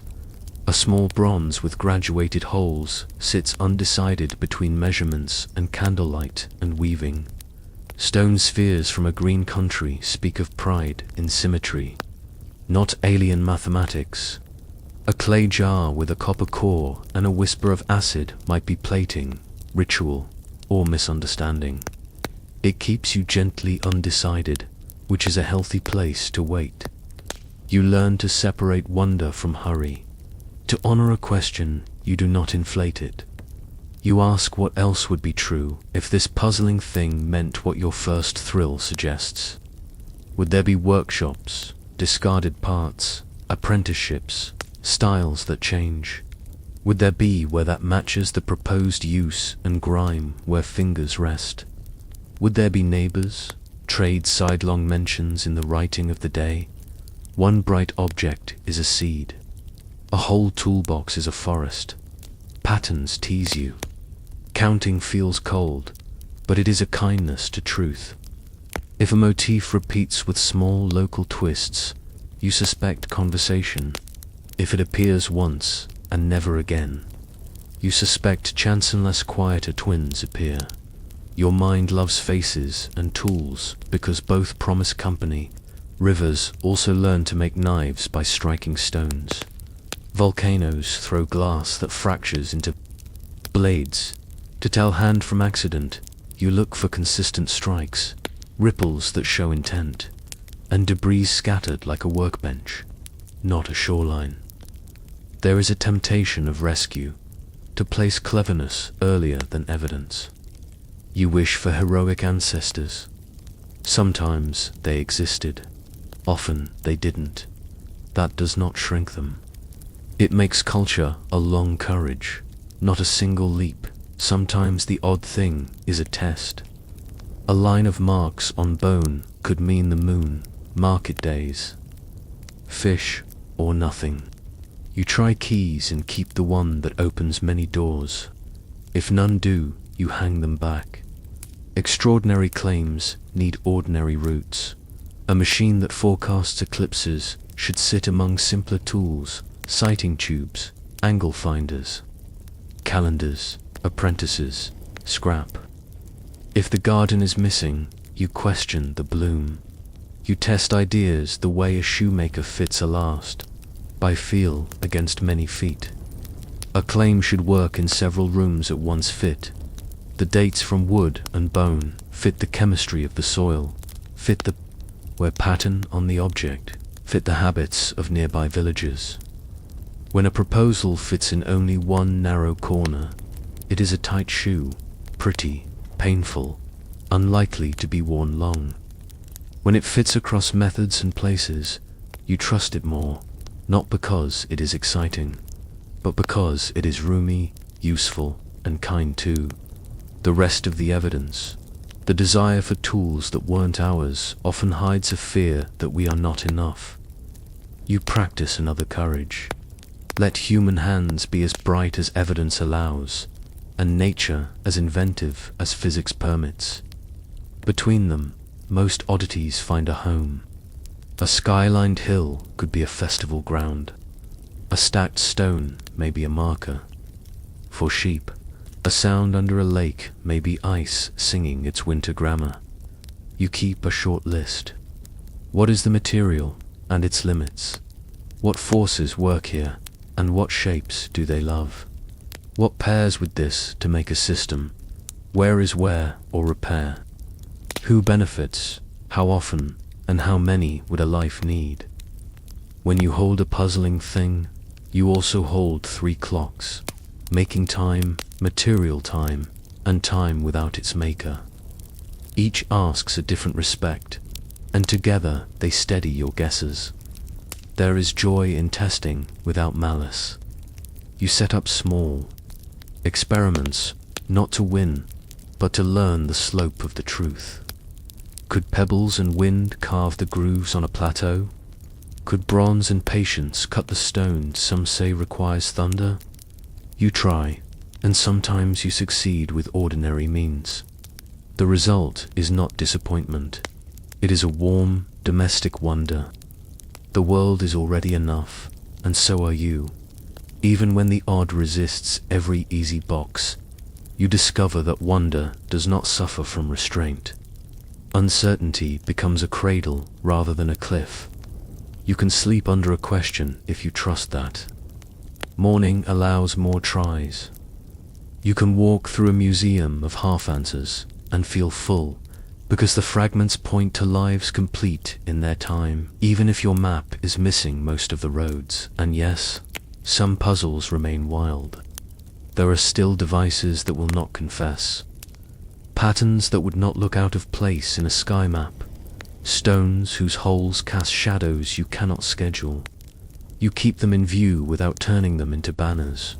You let them prove nothing and inspire everything. They remind you that science is not a wall of solved riddles, but a meadow of good questions, each with bees moving between. What matters most is the habit you cultivate, patient attention that forgives your first thought for being dramatic and waits for the second and third. You cross-check, triangulate, invite doubt to the table, let it ask for seconds. You begin to love sentences that use maybe with dignity. You tune your ear for proportion, where conjecture is not forbidden but is labeled clearly like a jar on a shelf. In time, you make room for 2 kinds of awe at once. The cleverness of those before you, who solved days with wood, fiber, bone, clay, and sky, and the natural theater where heat, pressure, chemistry, and time perform with an artistry that does not require authors. Between them, the world is thick with making. The odd, then, becomes your teacher in restraint. It asks you to hold two candles at once, curiosity and care. It asks you to notice how quickly a story grows when watered with desire, and to keep a hand on the faucet. It asks you to prefer many small, testable beauties over one thrilling but brittle claim. It asks you to be grateful when a mundane explanation arrives, because mundane does not mean dull, it means shared, repeatable, belonging. You end where you began, with caution softened by wonder. Not every strange thing is a message. Some are the earth playing with geometry. Some are the leftovers of meals you have forgotten how to cook. Some are, occasionally, the advance posts of ideas ahead of their time, left by minds whose names are lost but whose fingerprints you can still see in the gloss of a tool, the repeat of a groove, the kindness of a handle shaped for a human palm like yours. You promise to keep the oddities where they are safest, in the open, under light, within reach of many eyes. You promise to let questions be questions long enough to grow good answers. You promise to love the feeling of not yet, because not yet is a bridge between ignorance and understanding. And standing on that bridge at dusk is a gentle place to rest at. You begin with a quiet recognition. Life once trembled on the rim of loss. You feel that rim inside your own breath, where an inhale pauses before it agrees to become an exhale. There was an interval when the world warmed beyond the comfort of its usual pulse, when seas forgot how to share their air and forests loosened their grip on soil. You call it the great dying because simple words help you hold the scale. Not a single blow, not a tale with a villain and a clock, but a long fever rolling through air and water, through roots and gills and lungs. Most species vanished. That sentence is already more than a human heart prefers to carry, so you break it into smaller senses. In the oceans, bright, crowded communities fell away, reefs slumped, shells softened and failed. Fish lost the deep in which to dream. On land, forests browned and then broke open into light, too harsh for seedlings. The ground loosened under thunderstorm and time. Where diversity had woven thick cloth, the weave pulled wide, and wind moved through the holes. What endured was not richness, but stubbornness.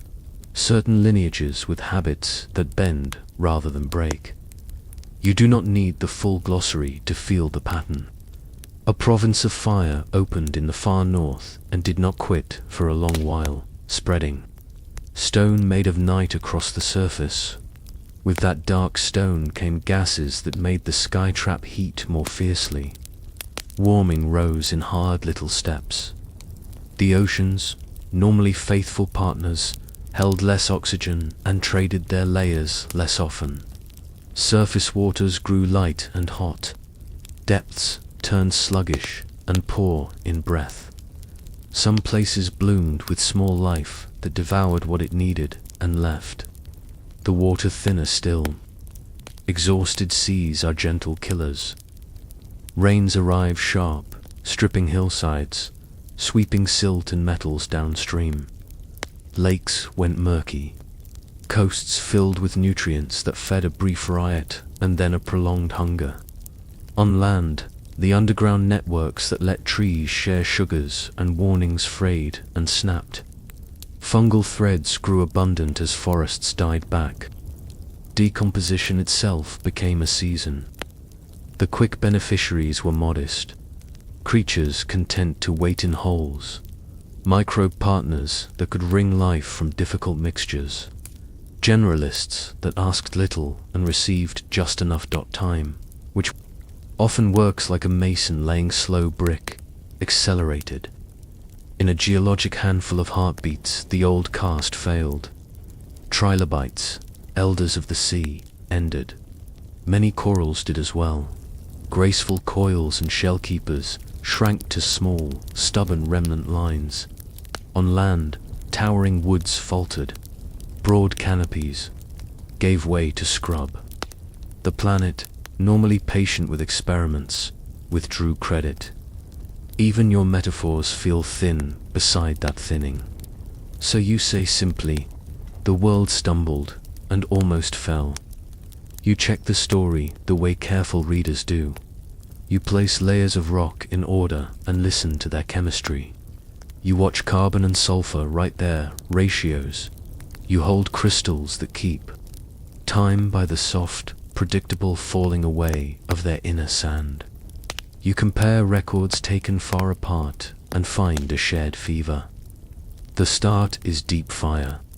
The spread is through air and water, and the feedback loops they know by heart. Heat births more heat as ice retreats and dark surfaces drink sunlight. Breathless seas rot and warm. Warming thins breath further. None of this is dramatic to the day. It is relentless to the age. Here, in a cliff that used to be seafloor, absence becomes its own presence. Beds that once held crowds become quiet mud. You read the quiet because quiet is not empty. It is a residue of lives that could not keep going. Even so, survivors persist. Ammonites reduce their scale and weight. Later, their spirals return with new flourishes. Small fishes feed near the air-rich topwater. Tough shell-keepers cling in hard corners. Shark lines thin but do not break. On land, stout-beaked plant-eaters move across open ground where shade is scarce. The lesson is less here than habits. Burrow, pause, share, simplify, persist. The fossil record feels like a trustworthy friend with an unreliable memory. It remembers the durable and forgets the delicate. It remembers those who died in the right mud more than those who died on the wrong hill.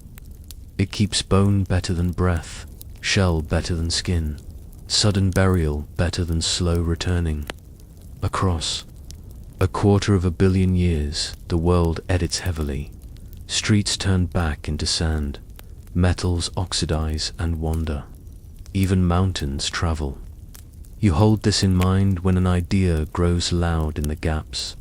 So you allow a gentle, honest question to rest beside. The evidence, if so much vanished, what else could have vanished? Could minds have bloomed earlier and ended in the fever, their traces folded into stone and heat until only silence remained? You keep this question small, far from certainty. You ask what a city would look like after so much weather. Foundations crushed and swallowed, alloys sifted back to simpler forms, glass returned to sand, books softened into clay, then into dust, paint licked off by time until color is only a rumor. Even signals written into the common stuff of Earth would be diluted by a planet so busy with its own cycles. You'll look for fingerprints anyway, because looking carefully is its own form of devotion. You find layers that tell of volcanoes and sudden rocks from space and the long, patient breath of swamps. But you do not find a signal that demands cities. That does not mean cities never were. It means only that time is excellent at cleaning. The safer truth is this: there is no persuasive sign of prior industry, and yet the archive has gaps wide enough to sail a question through. You choose to carry both: humility in what you claim, generosity in what you ask. Even without older minds, wonder overflows. Recovery, when it begins, is slow and stubborn, like grass working its way through cinders. In the seas, new reef builders eventually take up the task in different styles. On land, seed ferns and low shrubs spread across open ground. Rivers relearn their meanders. The air eases. Over millions of sunrises, experiments accumulate. Reptiles branch into many forms. Some take the water back into their lives. Others rise on cleaner legs. Insects invent revised mouthparts for revised leaves. What returns is not what was, but something new that remembers its losses in its shapes. You notice that this knowledge comes from listening to quiet witnesses. Rocks speak in elements. Fossils speak in curves and wear. Grains of mineral record temperature as if they were tiny thermometers left in a drawer. None of these sources offer plot. They offer limits and tendencies. Within those limits, you trace possibilities with humility. You walk the outline again and again with a different lamp each time. Carbon here, oxygen there, pollen, ash until a shape emerges that many lamps agree is fair. It is seductive to preach at the past. You want a moral that fits in the hand. Do not heat what you cannot cool. Do not borrow from oceans what you cannot repay. The planet is more literal than moral. It says, mixtures matter, rates matter, thresholds are real. A little more heat, and the sea breathes a little less. A little less breath, and rot steals what remains. More rot, more heat. More heat, more loss. None of this requires villainy. It only requires momentum. The lesson for minds is not punishment, but proportion. Choose gently, because the loops are patient and the bill arrives in ages.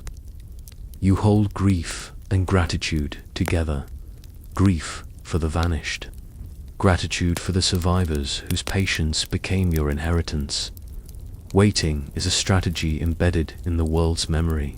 Seeds that bide their time until fire passes. Eggs that pause development in drought. Animals that lower their wants to match the lean season. Intelligence is not only solving riddles quickly, it is also knowing when to sleep through a storm. You practice this in your thinking. When the archive thins, you rest your guesses lightly and label them with care. When you return to the earlier question, could intelligence have risen and fallen without leaving a sure signature? You answer, with more questions, the kind that sharpen rather than blur. If someone hoped to be recognized across such a distance, what would they send forward? Something durable woven into common rock. A mineral arrangement unnatural to physics alone. A ratio unlikely in untouched sediments. A simple signal repeated across continents. Even then, erosion would work. Perhaps the best letter to the future is a gentle climate itself, the sort of layer that says, we learned to live within our weather. The likely truth is that your kind is early here, at least at this depth of tool and story. Early is not superiority, it is responsibility. You live on a world that has practiced collapse and repair longer than minds have practiced memory. 2. Be worthy of the patience that carried life through the fever. You aim to leave layers that speak of restraint, ordinary soils rich with roots. Rivers that finish their sentences at the sea, air with room to share. Legibility to the future is a kindness you can extend. At last you let your attention settle on the relief that followed. The fever softened. Light continued its quiet work. Rain wrote new alphabets on exposed stone. Small builders rehearsed new plans for reefs. On floodplains, fresh green returned in patches and then in quilts. Animals debugged their gates, diets, and partnerships for the revised menus of the world. Nothing about it was quick, nothing guaranteed. But continuation itself became a kind of joya, low, persistent note that never tries to be a chorus and is more faithful for it. The great dying becomes a stone you keep in your pocket. You touch it when you need scale. It reminds you that worlds can change without meteors, that feedbacks can climb stairs you did not notice until you are high, that endings open rooms for beginnings, and that fragility and stubbornness share a border. If an earlier intelligence ever lived here, it left you the same instruction your own age must leave for later readers. Build in ways the rocks can forgive. Write gently into the strata of tomorrow. You finish where you began. Life almost slipped from the page, and then it stayed. Balance reassembled itself from air, water, rock, and light the way a melody returns after a long rest. You live in the afterglow of that recovery, with hands capable of either warming or calming the room. You practice noticing the difference. You practice choosing the cooler kindness. You practice sleeping beside unanswered questions without making them louder than they need to be. In that practice, the gaps feel less like wounds and more like doors left ajar. Its memory is long, and yours can learn to listen longer today too. There is a quiet mercy in forgetting, and you feel it in the way the world smooths what is sharp. The planet is not a vault. It is a storyteller revising its drafts, changing emphasis, trimming detail, and adding new margins where none existed. You do not accuse it of carelessness. You learn its method. Rivers are the first editors you notice. They begin with trickles that gather like thoughts, then cut their sentences through soil and stone. Each flood is an eraser stroke. Each low flow is a pause. A bend undercuts and slides. A bar grows opposite like a footnote. Over seasons, a river rewrites its own paragraph, striking through an old meander with a new cut and filing the correction. As silt, floodplains keep the drafts. Silts settle after the roar. Thin, calm pages press together until they become a gentle ledger of water's moods. Buried within are seeds, shells, ash from distant fires, charcoal-like commas. Now and then, the river tosses the ledger aside and starts again elsewhere. Where you once walked along a levee, a chute runs. Where a grove once stood, mud lies smooth, waiting for roots to etch again.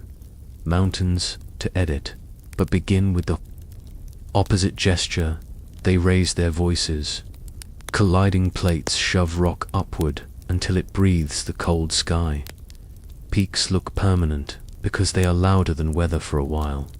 Then quieter work resumes. Frost lifts grains and lets them fall. Daylight opens crystals by a hair. Night tightens them. Cliff becomes talus. Talus becomes sand. Sand finds a river and joins the long sentence seaward.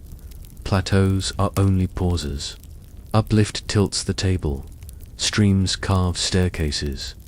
The broad flat succumbs to fine lines, where lava, once sheeted across a plain like fresh ink, gullies nibble until the surface is lace. Where a long-gone sea left limestone, water invents caves. The ground above forgets it is hollow until a roof remembers to fall. Landscape is always drafting. Soils are the quietest rewriters. They form from the top down and the bottom up. Minerals, crumbling to clays while roots and microbes braid living threads through dead ones. In wet climates, rain leaches color. In dry ones, salts creep back in. Ants lift grains. Worms churn pages. Burrows mix yesterday with the day before. The neat boundary you imagined between then and now smears into loam. If you expected museums under your feet, you find compost. Storms are urgent editors. A single night can shear forests, pile dunes over roads, and rearrange beaches into new punctuation. Coasts are especially vulnerable to their emphatic style. Surge scrawls over neighborhoods, then retreats with armfuls of memory. leaving line breaks of debris for you to read and then clear. Cyclones are not exceptions. They are part of the grammar by which oceans speak to land. Fire edits with heat and air. A dry season becomes a red pen. Needles and leaves, branches and house's edge, is ink when the wind drives flame. Ash is a pigment that travels. It lands on glaciers and lake ice, darkening them so the sun's sentence can run faster. Afterward, slopes loosen their grip. Rains that once soaked in now run off, carrying the upper layers of the past into the next valley as a thin grey sheet. Earthquakes are they do not erase content so much as scramble it. A terrace drops, a fault scarp rises. A mosaic of fields offsets by meters. The crust hiccups, and a river suddenly chooses a different way. Where you hoped for unbroken narrative, you find later. Gentler processes smooth the splice until only careful measurement reveals the seam. The sea is a tireless competitor. Waves pair coasts to clean clauses. Longshore currents shuffle sand like words, borrowing from one headland to fill another. Tides pace the margins with daily edits, while the long swell of sea level, governed by ice and heat reformats, entire chapters. Harbors, silt, estuaries, migrate, barrier islands, roll toward the mainland like friendly shoulders. The ocean keeps thin layered notes and recycles the rest. Deep within, heat rewrites without sentiment. Rock buried under miles remembers pressure more than plot. Minerals rearrange, textures kink. New crystals grow at the expense of old ones. Details blur into sturdier fabric. Ribbons of pale and dark interleave where once there were sands and clays. If those rocks rise again, their history reads as mood and tone, not neat names. Further down, plates dive and release water like a sigh, and partial melts rise to start other stories. What had been sediment becomes vapor and new stone. Ocean floors, the fresh pages of the world, travel outward, gather a skin of life and dust, and then are swallowed at trenches like drafts fed to a furnace. The planet is not hoarding, it is metabolizing. Ice carries its own editorial style. Glaciers file mountains into soft syllables and scratch valleys into clear consonants. They steal boulders and plant them miles away as thoughtful period marks. When they retreat, they leave till and outwash. Hummocks and kettle textures so persuasive that forests and wetlands adopt their shapes for centuries. Even after the ice is gone, the rhythm of its work remains visible as slow meter in the land. Wind is a patient proofreader. It sorts by weight, coarse here, powder there. It writes dunes that march, sleep, and wake, migrating over ancient camps and new towns. It polishes stones until they gleam, then scuffs them matte again with another delivery of dust. It is not dramatic until it is, and when it is, a wall of moving grains can swallow years of labor in an afternoon. Life revises life. Roots pry hairline cracks wider and invite water to continue the edit. Lichens quarry rock with polite acids. Forests trade shade. Openings invite sun lovers. Reefs steer currents and decide where sand will fall. Every organism is a sentence. Communities are paragraphs that answer and overwrite. Even memory, you think, safe-carved stone, stamped metal, fired glances to this teacher. In damp, copper greens and iron browns. In acid air, marble turns sugary. In salt spray, concrete blooms and peels. Pottery shards persist but scatter. Writing lasts where nothing breathes until the seal breaks and the ink runs. You notice that forgetting is not negligence. It is how a living planet makes room. If every floodplain kept every flood, there would be no channel for the next. If every hill retained every stone, valleys would starve. If every coast refused to yield, there would be no sandbars for birds to rest or wetlands to cradle fish. Editing is generosity. The stars teach the same lesson from farther out. They shed mass in winds, pulse, redden, and fade. Their light takes years to arrive, and by the time you see it, the source has already been revised. Even the long-lived stars spend fuel and change names. Galaxies drift, clusters thin, orbits widen. Memory on a cosmic scale is a negotiation between gravity and heat. If heavens forget in motion, Earth is simply local in its imitation, so you soften your ambition to make the planet a museum. Museums are rooms without rain, roots, or hunger. Earth is rain and root and appetite braided together. It keeps samples and sketches, not full exhibits. It preserves through happenstance, sudden burial, calm water, cold, dryness, and it loses through equally natural luck. The question shifts from what proof remains to what patterns remain often enough to be trusted. When you change the question, gentler truths surface. You begin to trust overlapping hints, a lean in the air's carbon, a cadence in lake layers, a pause in delta growth, a ripple of metals in mud. You stop asking for statues to stand against time and start asking for rhythms that recur across basins. Where statues persist, you are grateful. Where they do not, you listen for the choir. You realize too that forgetting is selective in ways you can predict. High ground erodes, low ground receives.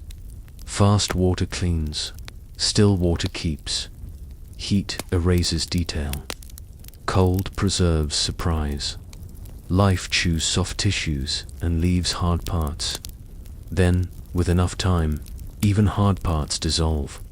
Given that map, you place your listening posts where memory lingers. Caves, cores, deep calm lakes, old marshes, stubborn crystals that hide clocks. Long-lived minerals that resist both flame and frost. Now you hold both kindness and cost. Kindness, revision feeds the next sentence. Cost, it veils the previous one. If there were drafts before yours, lives with different fires and arrangements, their handwriting became soil, river, and stone. Loud marks last. Quiet virtues vanish. In a forgetting world, gentleness often approaches invisibility. You live within this forgetting and add to it. Roads redirect water and focus erosion. Reservoirs slow sediment and teach deltas to shrink. Mines pile metals, the rain reworks. Landfills stack a century's habits that roots will mine for plastic and bone. Archives depend on media that fade. You keep what you can. The planet keeps what it must. What then does it mean to know a place? It means reading its edits as part of its text. It means allowing absence to speak.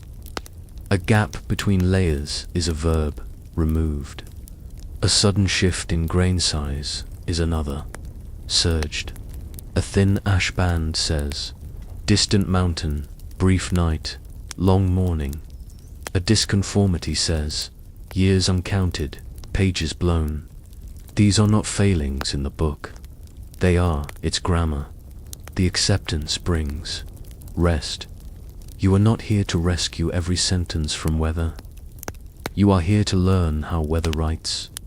You are not here to shame a river for moving. You are here to learn how movement remembers. You are not here to bind the planet to a single draft. You are here to read drafts, layered and loving, even where they disagree. You keep listening. Once you read this way, your own presence changes. You build with an awareness that foundations are negotiations, that floodplains will have their way, that cliffs do not sign long leases with houses perched upon them. You choose materials and place them where they either accept revision gracefully or withstand it with minimal harm to neighbors. You align your habits with the edits already underway. As your eyes adjust, forgetting becomes companionable. It is not the enemy of meaning. It is the space in which new meaning grows. Rivers rearrange neighborhoods of fish and people. Mountains relax into meadows. Old roads become routeways for trees. When the planet learns to forget, it teaches you how to begin again without arguing with the past. Today's terrace is tomorrow's seedbed. Today's ruin is tomorrow's ridge. Today's data is tomorrow's dust feeding a stalactite's ring. You arrive at a final softness. If the story you want cannot be recovered in nouns, recover it in verbs.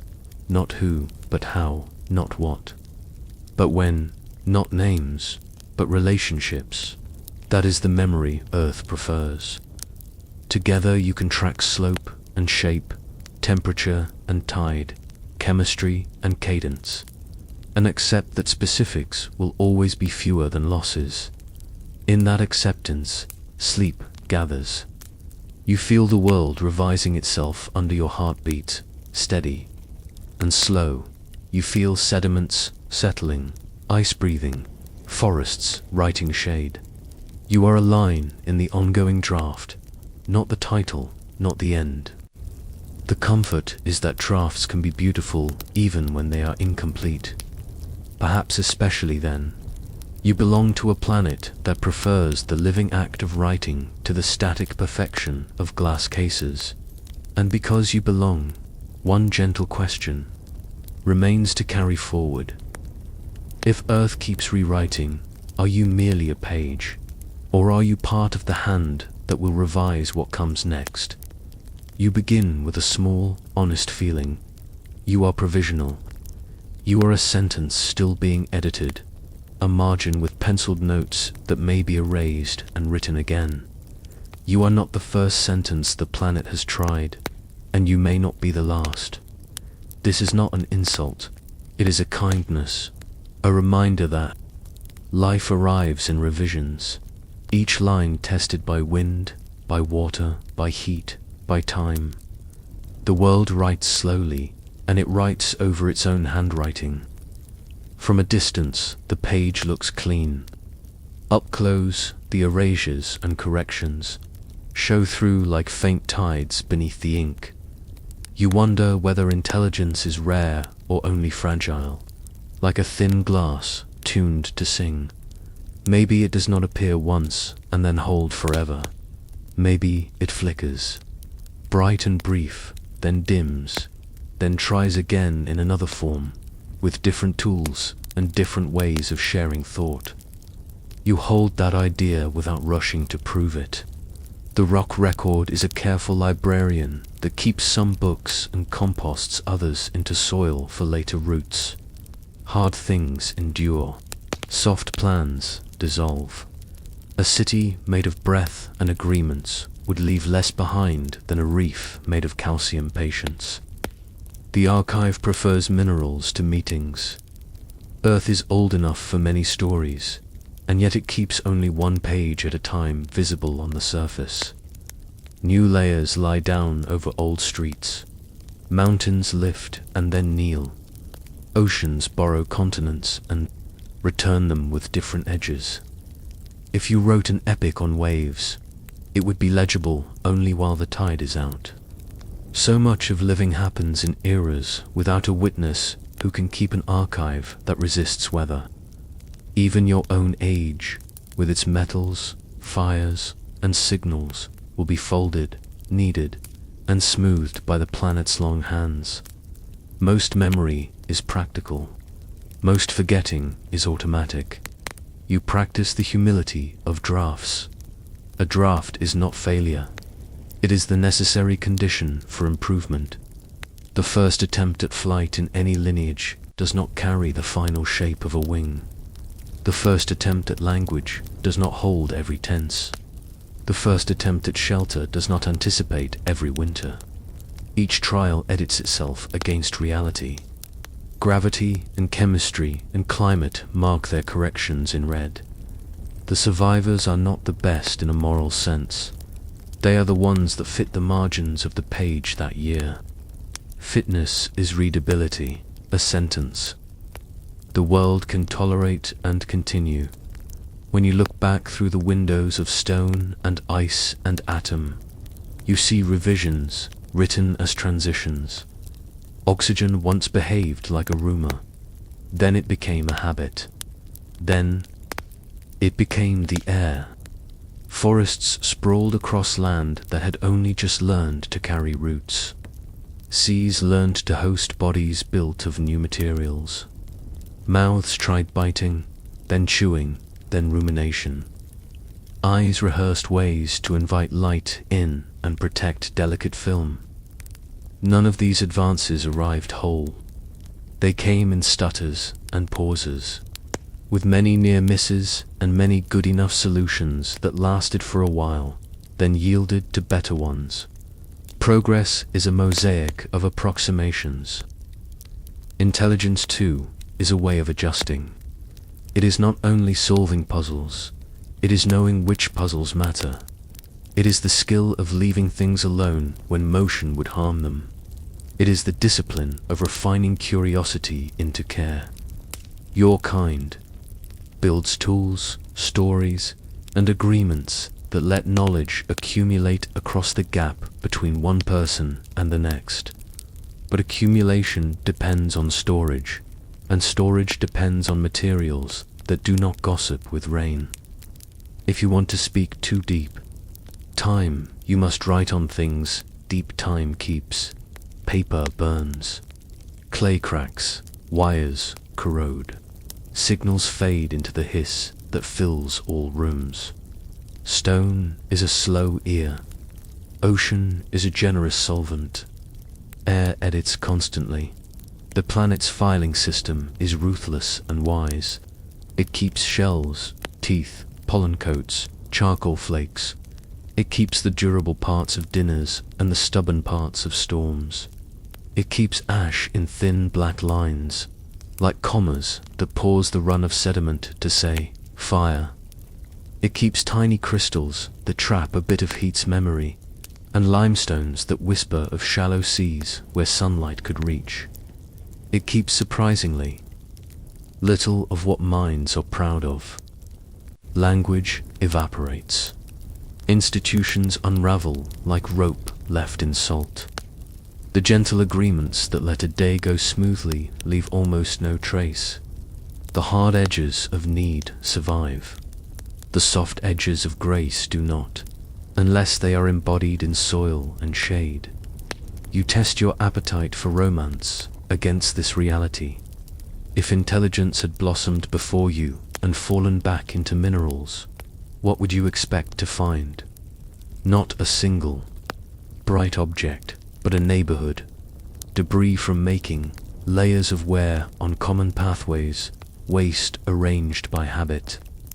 A change in the simplest chemistry of soils where many hands gathered often.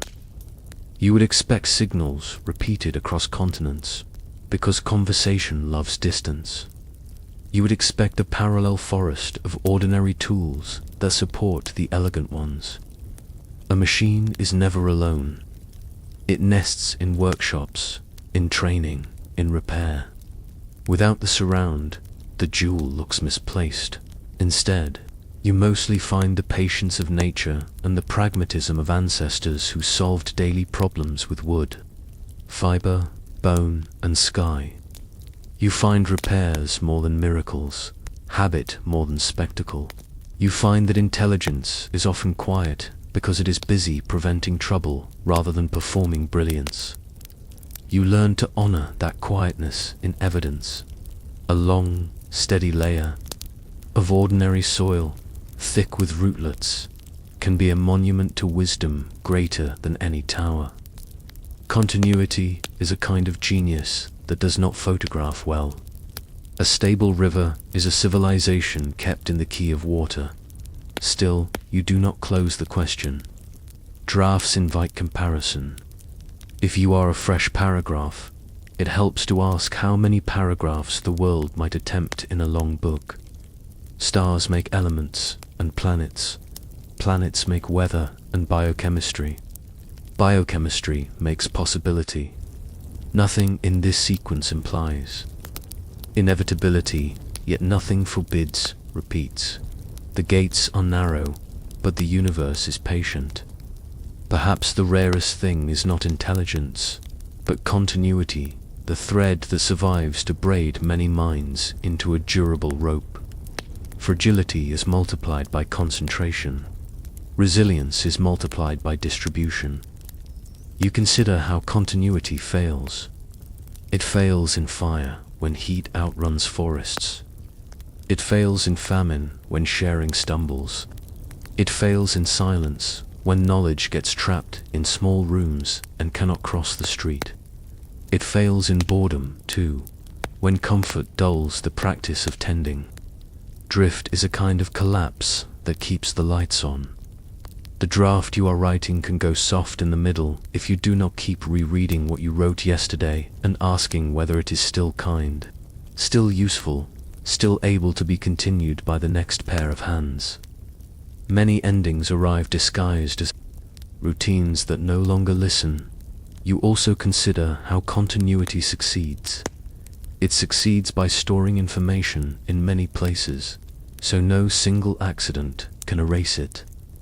It succeeds by teaching patience as a civic skill. It succeeds by making repair pleasurable, not shameful. It succeeds by letting many ways of knowing sit together at the same table. The way a forest hosts many trades under one canopy. The fixer of nitrogen, the mover of sugar, the keeper of moisture, the collector of light, intelligence that spreads itself thinly through a system is less likely to shatter than intelligence stacked high in a few glittering rooms. Redundancy is a gentle armor. The metaphor of drafts helps you accept responsibility without panic. A draft can be revised. It can be cut, softened, rearranged. You can replace a loud paragraph with a quieter one that still says the necessary thing. You can remove cleverness that does not serve clarity. You can choose smaller, truer words that, whether better, in the same way, a culture can simplify a habit that is bright but brittle and replace it with one that is plain and strong and repeatable in ordinary years. Elegance is not fragile when it is the elegance of fit, not the elegance of display. You recognize that forgetting is the default. Memory is an achievement. Rivers do not remember the snow that fed them. They are the snow transformed. The planet is not nostalgic. It does not keep monuments because it loved them. It keeps what survives its chemistry and its motion, and it is busy. If you want to carry a message forward, make the message part of something the planet already values. A stable climate, a generous soil, a water cycle that closes its loops and returns with gratitude to the beginning. Right in seasons, right in shade, right in waters that arrive on time and leave clean. You think about pages that might speak gently for you in rock. A long, unbroken layer, rich in healthy forests. A scatter of bones from animals that died old in good years. A lack of abrupt metal. Spikes that shout of haste. A smoothing of soot. A return of rivers to patient meanders. These would read as a chapter where intelligence learned to edit its wants to fit the margins. The page would not be dramatic. It would be green and brown and ordinary, and it would say, "We learned to last." Future readers could turn it with bare hands. You do not have to choose between wonder and realism. You can imagine companions. In deep time you will never meet and still obey. The discipline that refuses to force them onto a page where they are not clearly written. Keep your threshold for proof high and your threshold for awe. Lo, the two thresholds work well together. They make you generous in spirit and careful in claim. They let you drift to sleep beside mysteries without turning them into certainties that would collapse under daylight like frost under sun. You learn to label the maybe with respect, and to love the yes without arrogance. Even within your own lifetime, you can feel how drafts improve when many eyes read them. Invite critique not to be humbled, but to be durable. Let quiet experts speak. The farmer who knows the patience of soil, the fisher who knows the season of spawning, the child who knows when the air is sweet and when it is wrong. Intelligence that listens widely becomes less fragile. No single brilliance can carry a species, many attentions can. The chorus is the memory. A shared mind is the safest library a world can make. Sometimes your mind reaches beyond Earth and asks whether drafts are written across the galaxy. You look up and see an archive of light composed entirely of past tense. If there are pages from other minds, they glow from long ago, or their letters have not yet had time to arrive. Perhaps the silence is not emptiness, but distance. Perhaps the library is real and enormous and simply too far to browse. The thought is not lonely. It is restful, the way a quiet room is restful when you know there are neighbors, each attending to their own lamp and page. You return to the page in front of you. The ink is wet. The hour is late. You are writing in a house made of air and water and stone that has survived every edit so far. The best way to honor possible vanished drafts is to make this one legible, kind, and able to be continued by hands you will never shake. Slow your sentences. Remove the flourish that calls attention to itself. Leave generous margins for additions. Underline the idea that made you gentler, the one that helps the next reader breathe more easily when they arrive. When the world edits you, accept with grace. When it praises you, do not hurry. When it is silent, listen for the small sounds that mean continuance, bees, roots, breathing. Make your improvements in places that will be reread by rivers and wind. Add more shade where noon is hard. Smooth paths where feet are many. Share cold water widely. Teach the pleasures of enough. These are lines the planet reads and keeps, because they help the page hold together after storms and across dry seasons. You are a draft, yes, but not a disposable one. You are a necessary attempt in a long line of attempts, each exploring how to turn light into kindness.